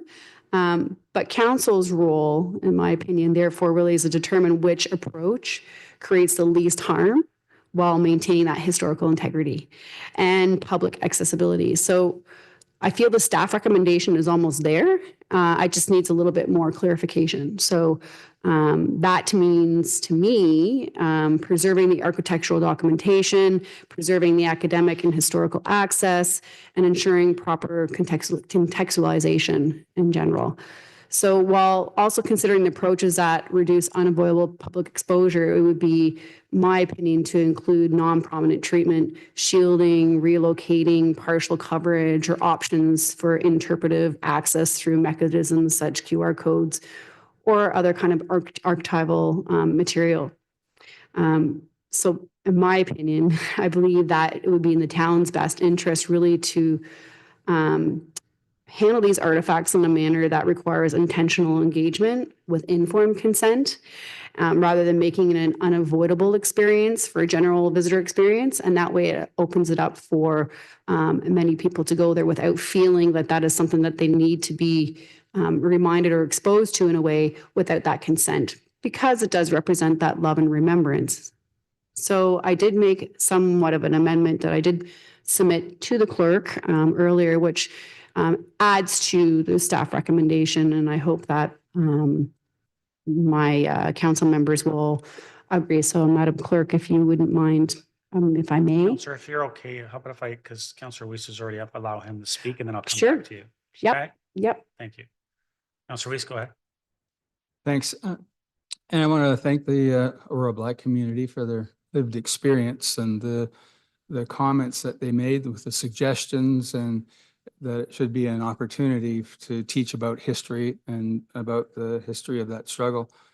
I will point out that this is a community space, as Councillor Gilliland has suggested, and the retention of the 3 monuments labeled as offensive is not supported by the school boards because, and for all their reasons, it's in the report, and I appreciate what they said, and therefore it'll restrict this property that is a town-owned property from quite a few young people. And I'm concerned about that because it is a National Historic Site. I read with interest the citations that you provided, so I thank you for that. And in particular, the ones from Coventry, England, where they had almost an exact similar problem. And the people at the time said something like, well, I don't want to walk through that with my children and my grandchildren and see these offensive comments. And it struck me, because this is the public realm, and we have to be careful about everybody in our community, not just some people who may be interested in looking at a pet cemetery, and they come upon these monuments. So I'm not in favor of these clearly offensive markers to remain in place and not have the cemetery be placed in and to have the cemetery in an emotionally unsafe place for people where it's not guaranteed. I think we have to do that. I see the recommendations that were there, and I appreciate what Councillor Gilliland is talking about, but I really don't think we need to have them in full display. I encourage them to be taken by museum and archives. I think they belong in a museum where the context can be understood. And when you go to a museum, you're expected to be emotionally engaged with what is in the museum. Walking in a pet cemetery, to me, doesn't qualify for that. So I'm hoping we can come up with something where history is valued, but our community is also valued in terms of that in the public realm. So that's my comments, and if something can be done between now and council, I'd appreciate it. And I'm really looking forward to the amendment that Councillor Gilliland may have. Thank you. Councillor. Thank you, Mr. Mayor. I'm going to refer everybody to the page 7 of 9. And this is another advisory committee. This was a very long discussion at the Heritage Advisory Committee. And at the end of it, this is what they decided, and this is what I agree with.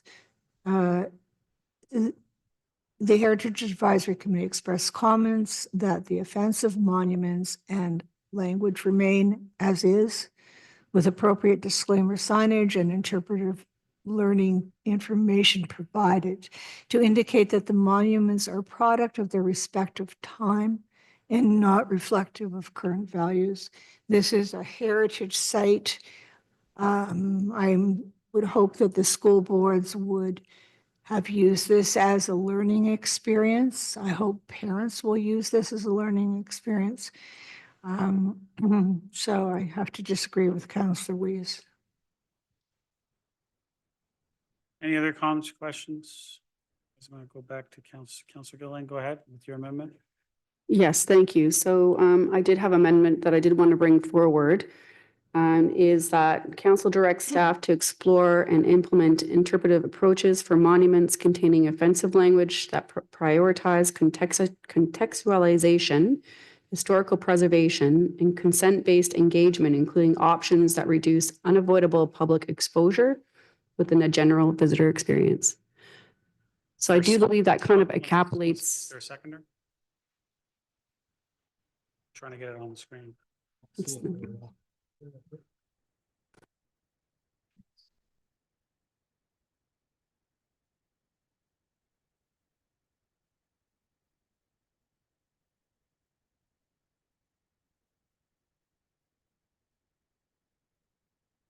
a second.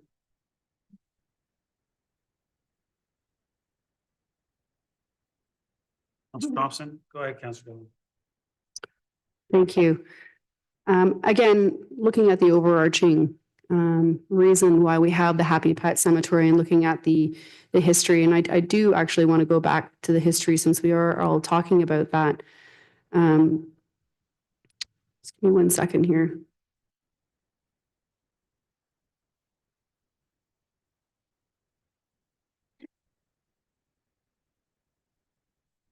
Just doing my own little history here.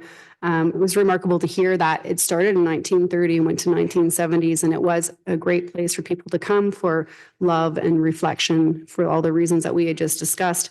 And then for some reason after that, and after 1970s, just kind of faded into obscurity and kind of got forgotten about in a sad kind of way. And sometimes these things happen. It just somehow re-entered public discussion and we reclaimed that area and wanted to be able to maintain it. And I believe that there was some worry that it was going to be developed upon, and we're very lucky to have resurrected this project and don't want to necessarily miss the reflection of what this place represents. So while I'm not dismissing any of the work that's been done about what might have been offensive in the past, I think we can still have something interpretive, but in a more controlled manner. And that's pretty much what this added clause is doing, is by, putting this in an area that gives the public that consent to want to expose that. I feel that would be an appropriate choice for people who would want to come and look. And if they want to have that interpretive experience, then that's there. I certainly don't want to make it in a way that's happened upon and cause harm. So again, I'm going back on the fact that I think council's role is to determine which approach creates the least harm while maintaining historical integrity to public accessibility. So that's kind of where I stand. Councillor Weiss to the amendments. Yes, I like the intent. It's just a lot of complexity in there, and I'm not sure we can even do it. I'd certainly like to see that something comes back that can solve all of those problems in that paragraph. My question, though, may be relevant. Have we had a conversation with the Heritage Trust? This is a heritage site. Do they have any policy in place about this type of thing? I can't believe that some offensive language hasn't appeared elsewhere in Ontario. So do you have any comments from there through you, Mayor? Ms. Johnson. Through you, Mr. Mayor, to Councillor Weiss. That's a good question. All this work is being done under a heritage alteration permit. So the last time we were before council, there was a number of items that we sought approval for to be able to alter the site with.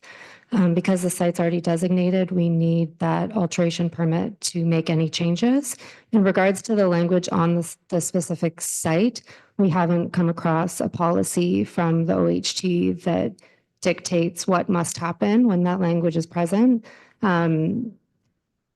This is an example of like a contested history, and contested histories take many different forms. It could be a statue of a public figure who's no longer in favor. It could be language that is original to a document or built heritage. I can certainly go back and do a bit more research into that and consult with Adam Robb as well. But a quick answer would be no. Yeah, I appreciate the interest in getting back to heritage, because I think it would help guide us a bit in terms of what the overriding policies would be. So thanks for that. And the comment that you made, Councillor Gilliland, about something that may be offensive in the past, it's offensive now. It's not offensive in the past. This is an offensive thing that nobody appreciates. And so I know you didn't mean that. I just wanted to bring up that point. That, many people take offense to that kind of language, and we ought to be the protectors of that in our own community, particularly in the public realm. So I'm really interested in your amendment here. I'm just not sure it can be achieved. Councillor Gallo to the amendment. Thank you. Just through you to staff. My first time seeing it. I don't know if you've seen this before. Quite frankly, I'm trying to understand what we're trying to accomplish by this. Are you clear on what we're trying to accomplish by this amendment? Through you, Mr. Mayor. Ms. Johnson. Mr. Mayor, to Councillor Gallo, are you referring to the amendment? Yes. Yes. My understanding of this amendment is that the desire would be to leave the stones in situ, and I'm assuming it would be the 3 original stones that are in the historically accurate place, and develop a solution that ensures visitor consent to experiencing the terms that are engraved on the monuments, whether it is a shield or a veil or another solution to obscure the language, and make sure those who encounter it have made the decision to do so. Councillor. Okay, I'm trying to understand what we mean by, maybe Councillor Gillen can explain, interpretive approaches, prioritizing contextualization, and reduce unavoidable public exposure with general visitor experience. Do we understand what it is that we're trying to accomplish by that? Is there something physically there that we're looking to implement? What is prioritize contextualization? Through you, Mr. Mayor. Councillor. Thank you. Essentially, I'm trying to leave it open-ended for you as staff to best present the best solution forward on how that would be presenting contextualization, meaning in the context and the way of within that time and the history and maybe what it meant and how that's being presented or how that's being showcased, leaving that in the hands of how that story is being told. That's what that means. It's not necessarily beholden to be in that particular spot and stay there. It could be a whole other section that is there for that specific reflection. It doesn't have to be scattered about. It could be a QR code. It could be covered. It could be, I'm not saying everything has to have everything there and shown. What I'm suggesting, it needs to have some sort of public consent, whether to go down that aisle or wherever that is to look and view. My preference is that it would be consolidated to an area to have that experience. If so, I certainly wouldn't, I don't know where these are particularly located in the area, and I certainly wouldn't want to see them all dotted out everywhere, because then you feel like that, oh, am I going to experience this or am I not going to experience that? So I didn't necessarily want to take away the recommendations you had by the case by case, because I think some of them are different than others. One was a partial, some you're taking away, which is great, but for the rest Councillor, of can I them, get you- it needs to be reined in. Sorry. Go ahead, Councillor. Thank you. I was just asking for an explanation of the amendment and whether or not in the report we've captured any of that. And if this moves forward, are we also asking for a report back on how staff would be able to implement this? Through you, Mr. Mayor. Councillor Gilliland, I guess. Councillor. I mean, we could ask for a report back, or we just ask them to explore and implement and trust that they understand what's being asked here today. I mean, if I really want to simplify the amendment, I could just pretty much change it to say to consider interpretive measures that require intentional consent-based access where offensive language is present while preserving the architectural integrity and historical integrity of it. That could be a much more simplified way that I could change that language, but I trust that with that direction, staff would know what to do. Councillor. Wasn't trying to change the motion. I was trying to understand the process. If we're asking staff to come back and show us, or if we're just giving them direction, say, go and do it. That was it. Councillor Gardner. To the amendment. Thank you, Mr. Mayor. I do appreciate the intent. I just, if we move the monuments, then that would be taking away from their historical significance. Or if I could ask you through you, Mr. Mayor, if we move the monuments into a certain area together, would actually moving the monuments take away from their historical significance of where they are in the pet cemetery? Ms. Johnson. Through Mr. Mayor. Mr. Mayor, to Councillor Gardner. If I may, just for a moment. So the step-by-step approach addresses the 6 monuments. So out of the 6 monuments, 3 are in their original found location. They have not been relocated. 2 have been relocated at a distant time, and 1 is broken. The 3 that are in their original location are fairly close together in the same area, with the exception of an outlier. So if we wanted to, one of the issues with relocating the monuments today that staff felt after working with the community groups as well is to pick up a monument today in 2026 and to decide where we're going to place it on public view presents different challenges when that language is engraved on the monument. When we uncover them in situ where they are, that's where they were naturally placed. That was where they are, and we're leaving them there for historical reasons. But for staff to reinterpret a monument with such language on it and determine where we should place it that isn't historically accurate gets a bit delicate and more challenging for us to make those decisions. We do have a grouping of monuments that need to be relocated because they were all collected near the front of the cemetery. And to complete the relocation of those monuments, we're relying on data that maps out the death date of the stones. And so we're trying to follow different patterns of where the death dates are and place these monuments with like monuments to provide as true of a historical setting as we can. So that it presents a challenge, but one that we can certainly grapple with if that's the will of council. Councillor? No, I don't agree with that. I don't agree with moving the monuments, these particular monuments.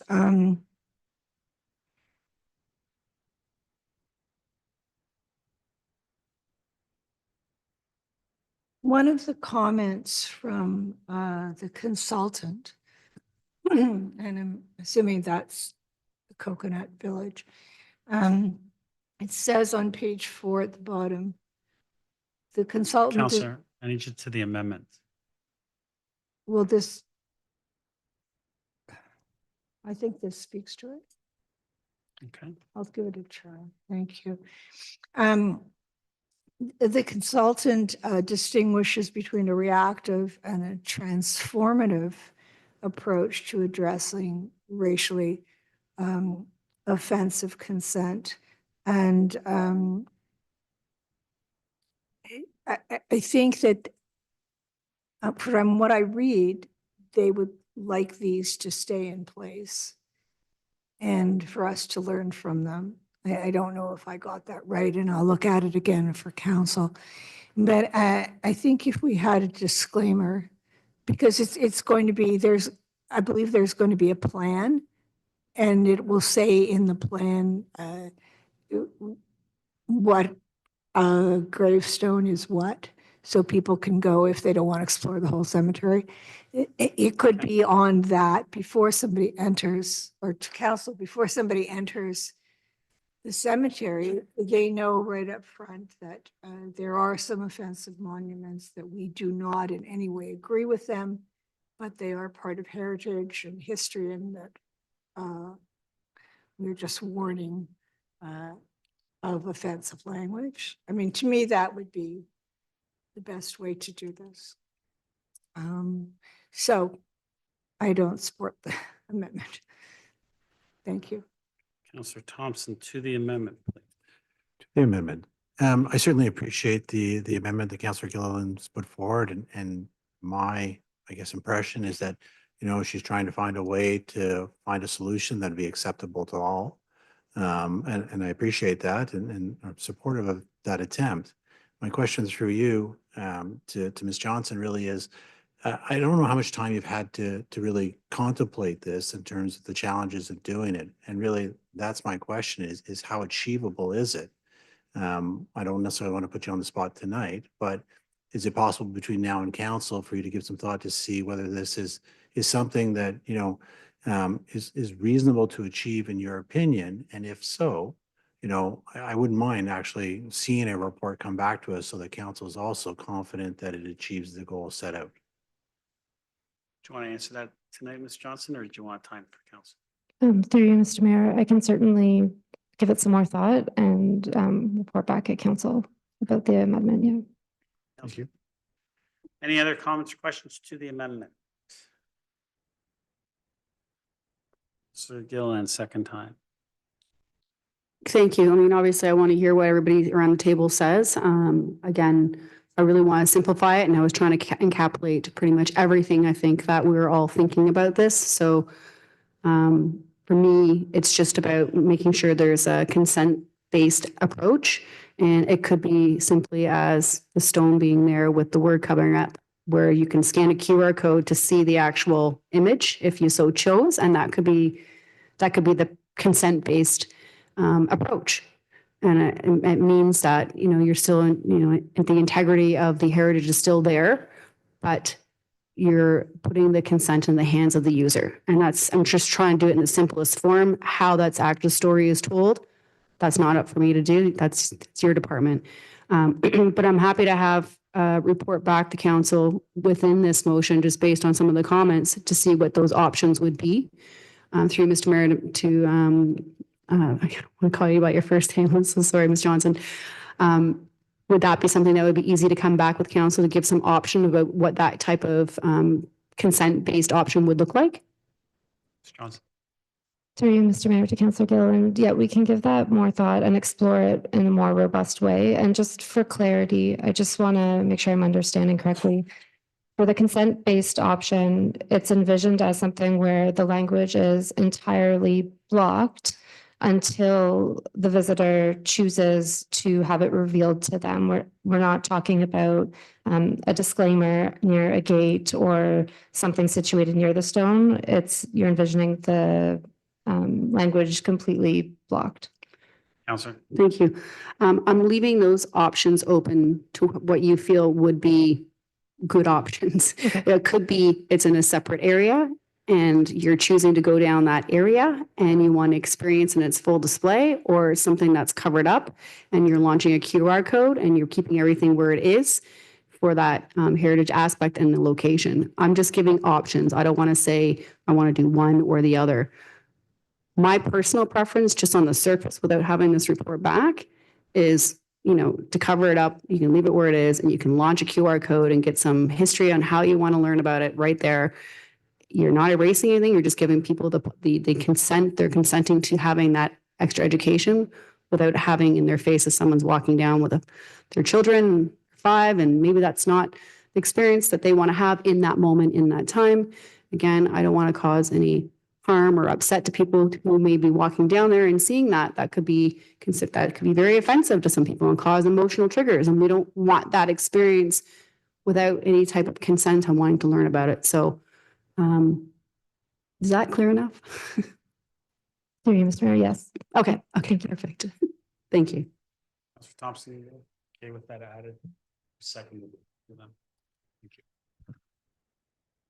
Mr. Gardner, second time. To the amendment, please. I'm looking at Councillor Gilliland's amendment. And I know you've spent a lot of time trying to figure this out. And one of the things that is in the report is that there's a reactive and a transformative approach to this, to addressing racially offensive information. So the reactive model focuses on removal or obscuring the language. And the other is transformative, is centered on community-led planning and structural change with the goal of building trust and sustaining long-term inclusion. And to me, that this does not follow what is said in the report of what we're trying to achieve. I will vote for it to see what you come up with, but I don't think that the amendment is appropriate. Thank you. Councillor Gallo, second time to the amendment. Thank you. I'd like to, well, between now and council, I'd like to obviously take a deeper dive with this, but what I don't want is if this is in contradiction to all of the work that's been done, all of the community groups that have provided their input. I'm sure a lot of time has been spent on this. If this is enhancing that, I'm all in favor of it. If this is contradictory to anything that they are proposing, then I'd like to have a better understanding of that. And maybe I can get it tonight. Mr. Rose. Yeah, through Mr. Mayor, just very quickly, I'll say is not. And in fact, if you look at the recommendation, The retention of the three monuments is meant to be enhanced with interpretation and educational materials. It's in the recommendation. This amendment is, in my opinion, in alignment with our approach.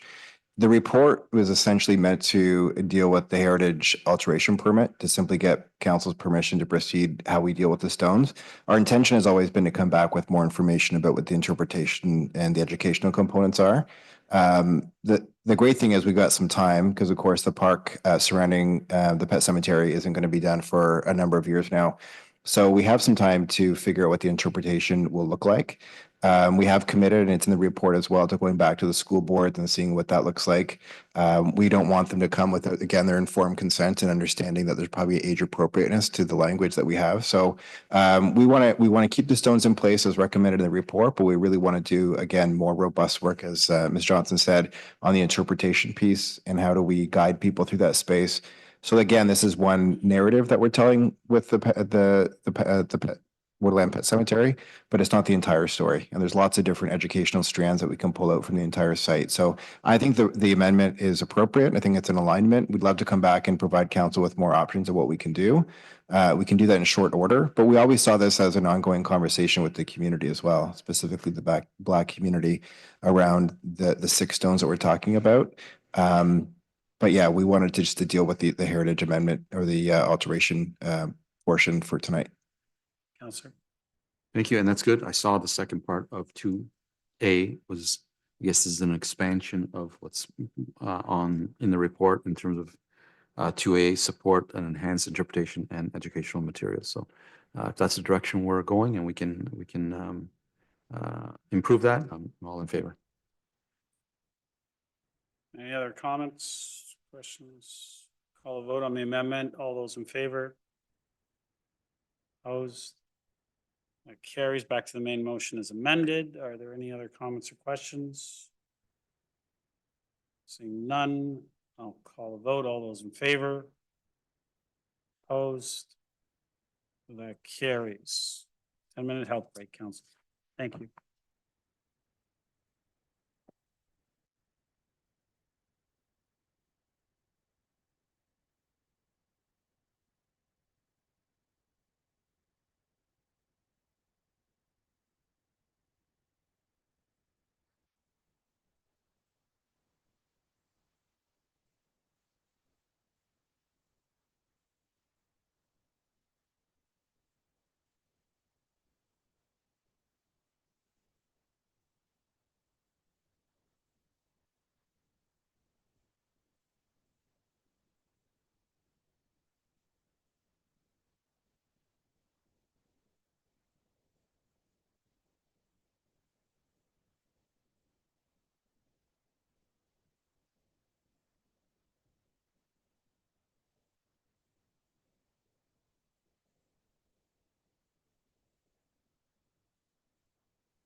Council, we are back.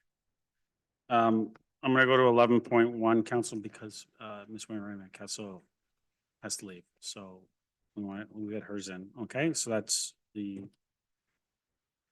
reserve framework update, 11.1. Councillor Gardner, you pulled this one. Do you want to move the recommendation? 11.1.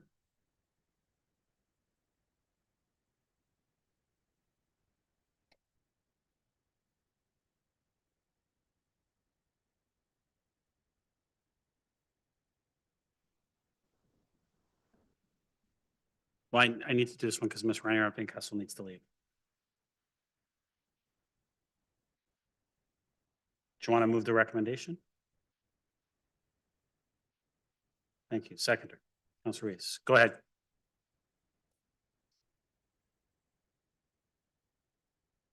And what the benefit, through Mr. Mayor, I don't understand what the benefit of doing this is. Ms. Rainer Castle. Through you, Mr. Mayor, the main benefit from the changing of the template provides more clarity in how the reserves are used and recognized, not just from a use perspective, but also from an accounting and reporting perspective. So we identify if they're a deferred revenue or they contribute to accumulated surplus on our financial statements. We also identify whether they're an obligatory or discretionary reserve. So obligatory ones would be such as like development charge reserves. There's legislation that governs those. And it also just gives us more clarity on the use of the reserves overall.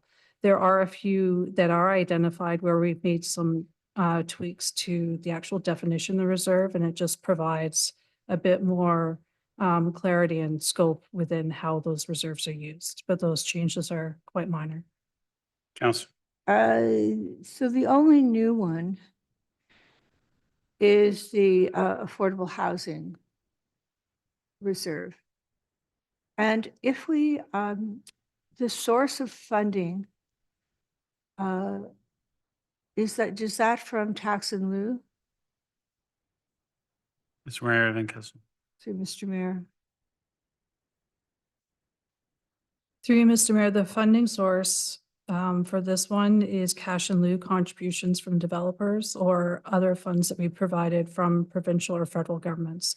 So if we were to ever receive money from a building faster fund or something like that. So my understanding is cash in lieu of a developer providing parkland. No, through you, Mr. Mayor. Ms. Rainer Castle.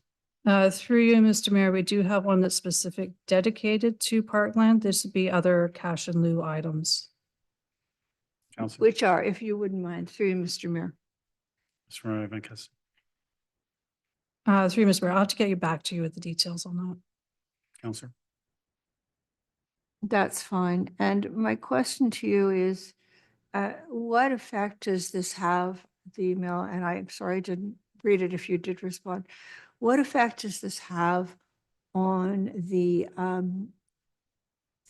debt, the debt amount or the negative amount in the repair and replacement reserve? Ms. Rainer Castle. Through you, Mr. Mayor, so each reserve now, particularly anything relating to an asset management type reserve, will speak to the target balances being coordinated with the asset management plan and the 10-year plan and the balances overall that are to be met. Councillor. So it just clarifies that. So through follow up through Mr. Mayor. So we've taken what was the repair and replacement reserve and we've just divided it up into different categories with target balances. Like it was one large fund and now we've just, no, okay, if you could correct me. Ms. Rainer Castle. Through you, Mr. Mayor. So the number of reserves in the asset management, like repair and replacement reserves, the number of reserves has not changed. We've always had separate categories for different asset types. Councillor. So when that budget, the 24-25 budget was talking about deficit in the repair and replacement reserve, it was speaking, what was it speaking to? Ms. Rainer Castle. Which of these reserve funds? Through you, Mr. Mayor. So in the budget, in the chapter 5, which includes the reserve forecast, there is no overall deficit forecasted for the asset management reserves. There are some that do dip negative for a few years and then they rebound. And this is part of that management of these different reserves to make sure that there is sustainable funding to manage the projects that went to the capital plan.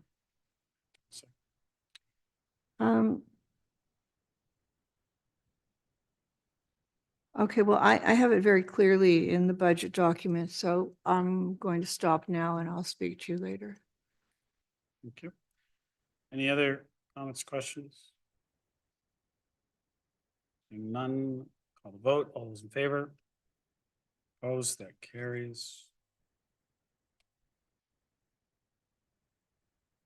10.2, Councillor Rishi pulled this one. Do you want to move the recommendation?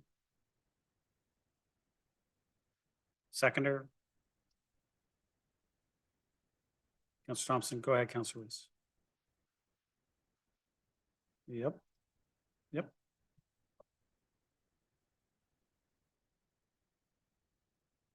How this disclosure was accomplished and what purpose it was, for what purpose it was completed. There are a few items that have not been disclosed in the report. And so the scope of work document, which is the expression of interest, is important because it identifies the intent of the use of the facility. So nowhere I found in the document, maybe you can help me, does it identify a community use or heritage use priority in there.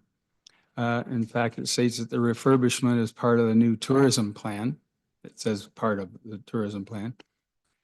And I've been working on the tourism plan for a while, so I just really don't know what tourism plan is being used. So can you direct me, Mayor, to who would be able to help us with the tourism plan and the refurbishment document? Shale. Through Mr. Mayor, I'm not entirely sure, but I believe that references to the overall broader plan. When the first studies were done about community assets and repurposing them and so on, there was a broad objective to do things that were complementary to like downtown redevelopment and things that would perhaps serve a purpose in tourism. Fair enough. Okay. In the goals objection section, it also states that the space to generate an economically sustainable model for the operators. So I guess the assumption here is that this is going to be the commercial use as opposed to just the refurbishment. So the purpose of the document was to uncover some of these things. And as one of the delegates said, it would have been good to have this information well in advance. So the respondents were asked to prepare a comprehensive business model to the scope of work for improving and leasing the hall, which implies commercial use once again, not community use. But through you, Mayor, to whoever's put this, and I'm not sure Ms. Wainwright Van Castle is no longer here, but what kind of community use and a business model would you have for that? Does someone have that? Has someone got a business model for community use, or is it just the concern for commercial? Through you, probably to Mr. Nadarozny? Through you, Mr. Chair, the original, so I can't speak to the old history, so that I'm not sure where the old history sort of stops and the new history begins. But in general, the approach to the marketplace was to put all three of our underutilized properties at the time out there and ask for proposals from the community. So they weren't specifically geared to necessarily commercial, but it's like we have these buildings, we know they're of significance to the community, and how do we, well, I guess the coffee opportunity was a little different in that it was part of town square and we needed an operator. But the other two areas, this one and the Armory, were more an open call for proposals, consistent with the aims of the town in terms of developing these properties as spaces that could be leveraged by the community. Okay, that answers my question. That's it. Thank you. Councillor Gallo. Thank you. I'm glad to see these documents public. there is one document, the December 1st, 2025 Class D cost estimate that has not been released. And I'll just first off ask staff whether or not, based on our communication recently, whether or not they're still of the opinion that that document cannot be released. Through you, Mr. Mayor. Clerk? Through you, Your Worship. After this, we conducted this activity based on the direction provided by council. We identified 23 documents that were responsive to this direction, and 4 were identified or flagged for further review. 2 of the 4 were had third-party financial information, which under MFIPA must be kept confidential unless the third party gives us consent to release it. The other 2 are related to the Class D estimates. And with respect to the Class D estimates, the municipality has the discretionary powers to make a determination whether or not to release those documents. And through consultation with the different departments, those items or those 2 documents were flagged as like ongoing negotiations, and it had information about potential procurement. So that's the reason that those 2 documents were not disclosed at this time. Councillor? So through you, Mr. Mayor, who is the ultimate body that makes that decision? Clerk? Through you, Your Worship, it is the clerk under MFIPA. So MFIPA designates council as the head of the institution with respect to release of documents, unless council has delegated those duties to another person, which council has through the delegated authority bylaw to the clerk. Councillor? So in the report, it says that the reason why we can't release the December 1st Class D estimate would reveal the substance of ongoing negotiations with a third party.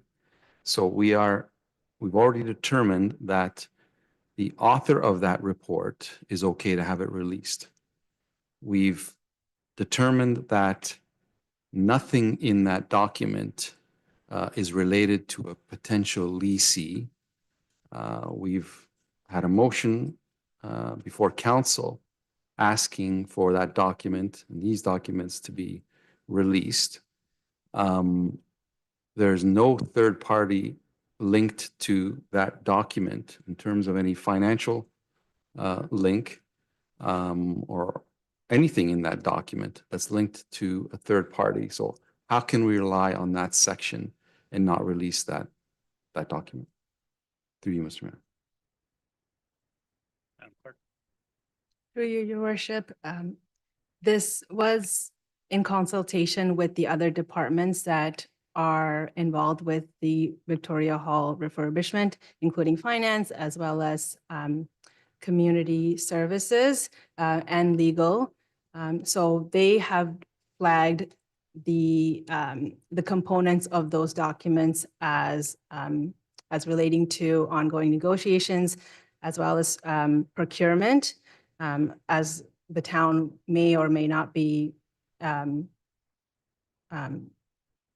releasing procurement details. So that's the reason that those documents were chosen not to be disclosed at this time. Councillor? So through you, Mr. Mayor, which third party are we referring to when given the rationale for not releasing that report? Clerk? Through you, Worship. So I can't speak to the contents of the documents that were not released. I can explain the process of which the decision was made. Councillor? But we're saying through you, Mr. Mayor, that we can't release it because there's negotiations with a third party. Can we not say who that third party is? Go ahead, Mr. We don't have to give a name. Mr. Sale? through you, Mr. Mayor, I believe the reference to that is we can retain these documents for the interests of third-party procurement. This particular document, the interest was procurement. This information was shared with council during the initial debate and by me. And at the time I asked council, we had checked with the consultant. They were fine with it. They wanted to have some things clarified, but in essence, they were fine with it. And I believe I used wording to the effect of, we would prefer that this information be remain private because of the procurement that we have not yet completed. So it's just a timing thing. We're happy to issue the full report eventually, but as a normal course of business, we wouldn't put out our preliminary estimates and so on in anticipation of ultimately going to the market to get a quote. So then perhaps we should change the rationale in the report because it says a third party. It doesn't say anything about procurement. I didn't. So, Yeah, disappointing. This not for me. I've seen it. Disappointing for them. Disappointing for the public. That I think they have every right to see this. I don't think it relies on any third party that initially, at least, now we've changed it. Initially, we said it was the reason why it can't be public. There's a lot of value to that document to the public to have transparency, full transparency on how we make decisions. And it's disappointing to see that. You have a consultant, the author, saying, okay, you have this council, I believe saying, okay, there's no link to a third party, that we're still here and we can't release it to the public. That is not transparency. That is not the way we should be conducting business on a $2.1 million project. It's disappointing to see, but it is what it is. The control is clearly out of our hands. Other people, staff, make the final decision. any other comments or questions? Vote, all those in favor? Opposed? That carries.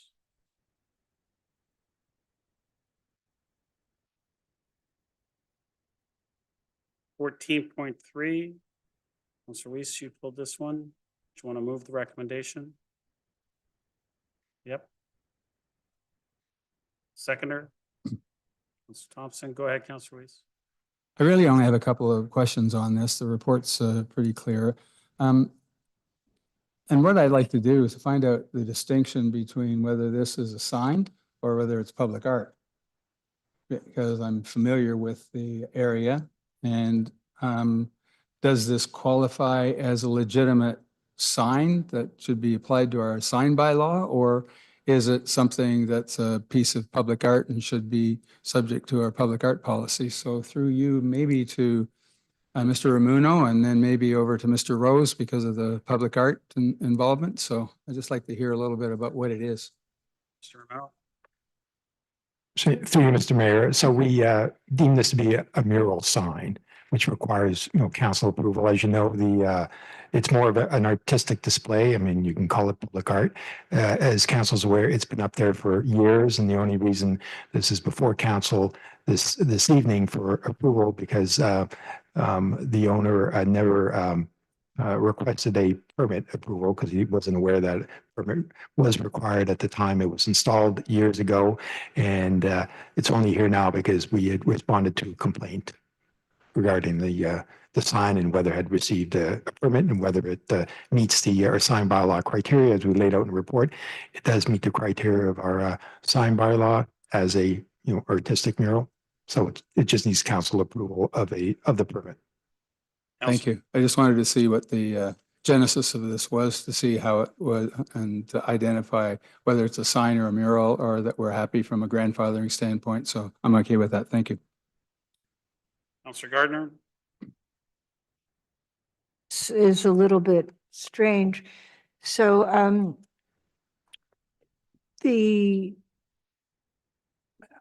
don't think there's anything in our bylaw that talks to sign murals. This is, through Mr. Mayor, am I correct on that? Through Mr. Muno? Mr. Muno? Mr. Mayor, I can't recall. I don't have in front of me whether the mural is mentioned in the bylaw itself. our CBO has determined that, we call it a mural sign. Technically, it requires council approval of a permit. Councillor. The way I see it, no matter whose sign no matter who painted the wall,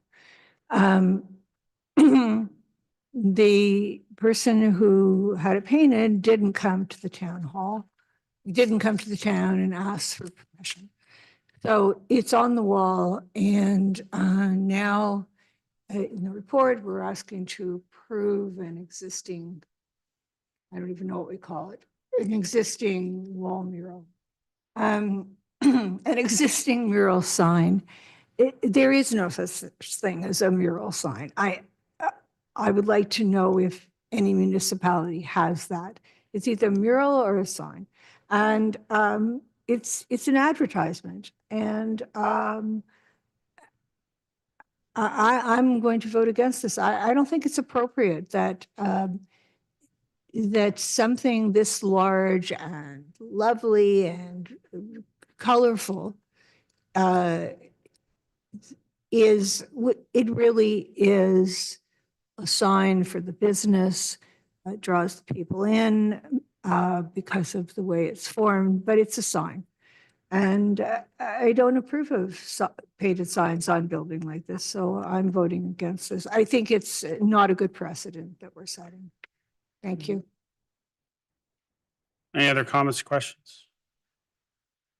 Mr. Ramuno, how long has this sign mural have been there? I can't remember now, Mr. Mayor. It's been years, and as council's aware, we've got our town mural right beside it.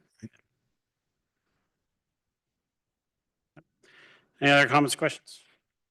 I'll vote. All those in favor? Opposed? That carries. 15.1, Councillor Gallo, did you want to move your motion? Thank you. Seconder? Councillor Gilliland. Go ahead, Councillor. Just a summary of what this is.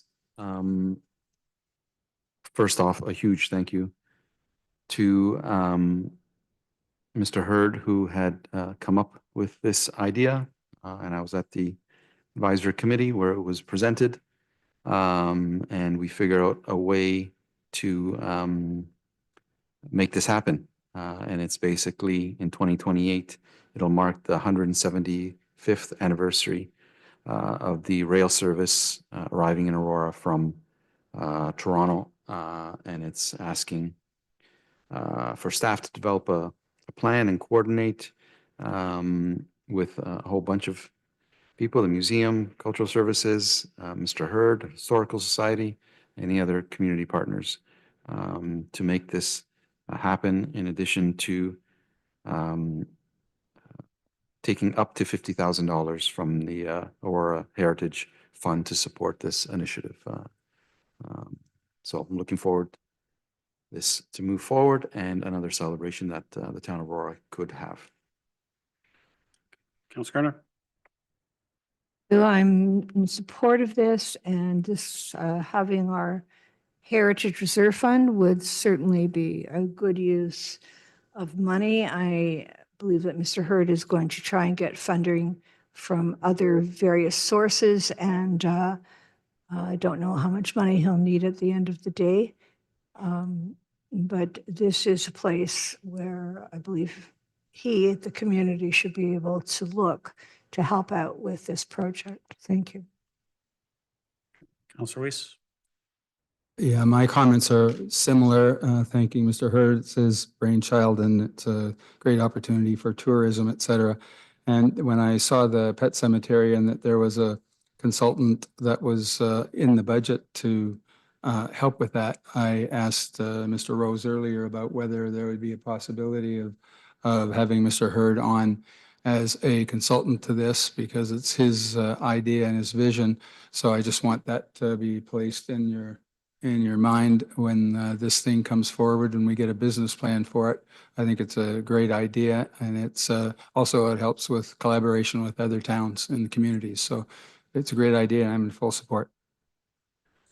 Mr. Thompson?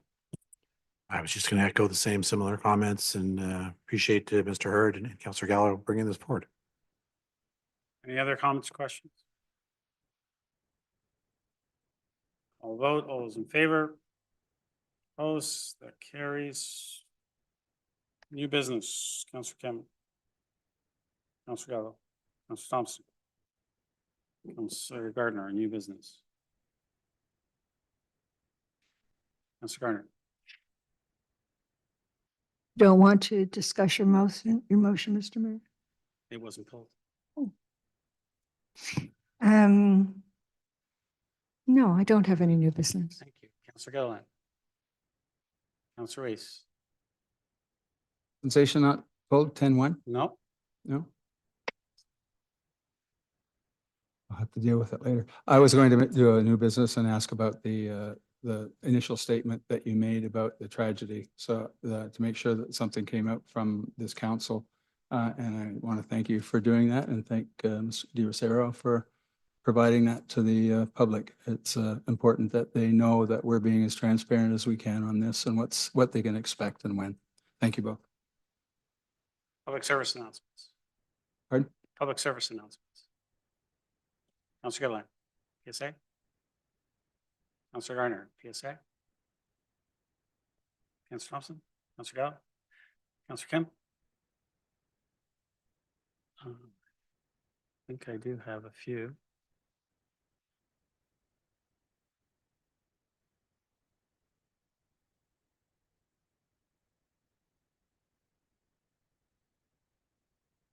Spare.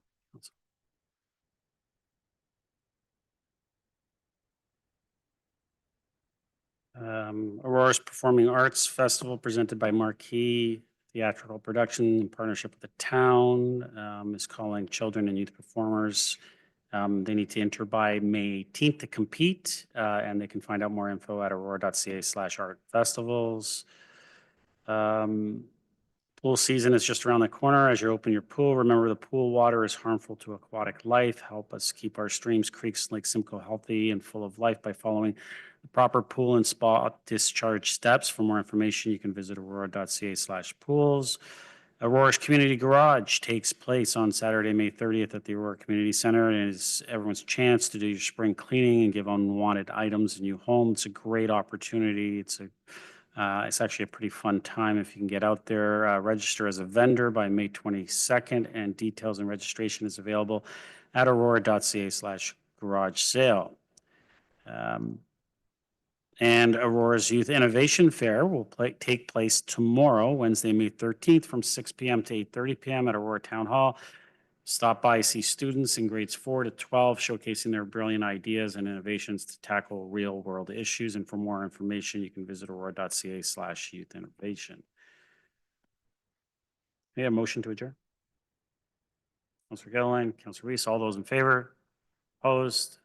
Carried. We are adjourned. Thank you, everyone.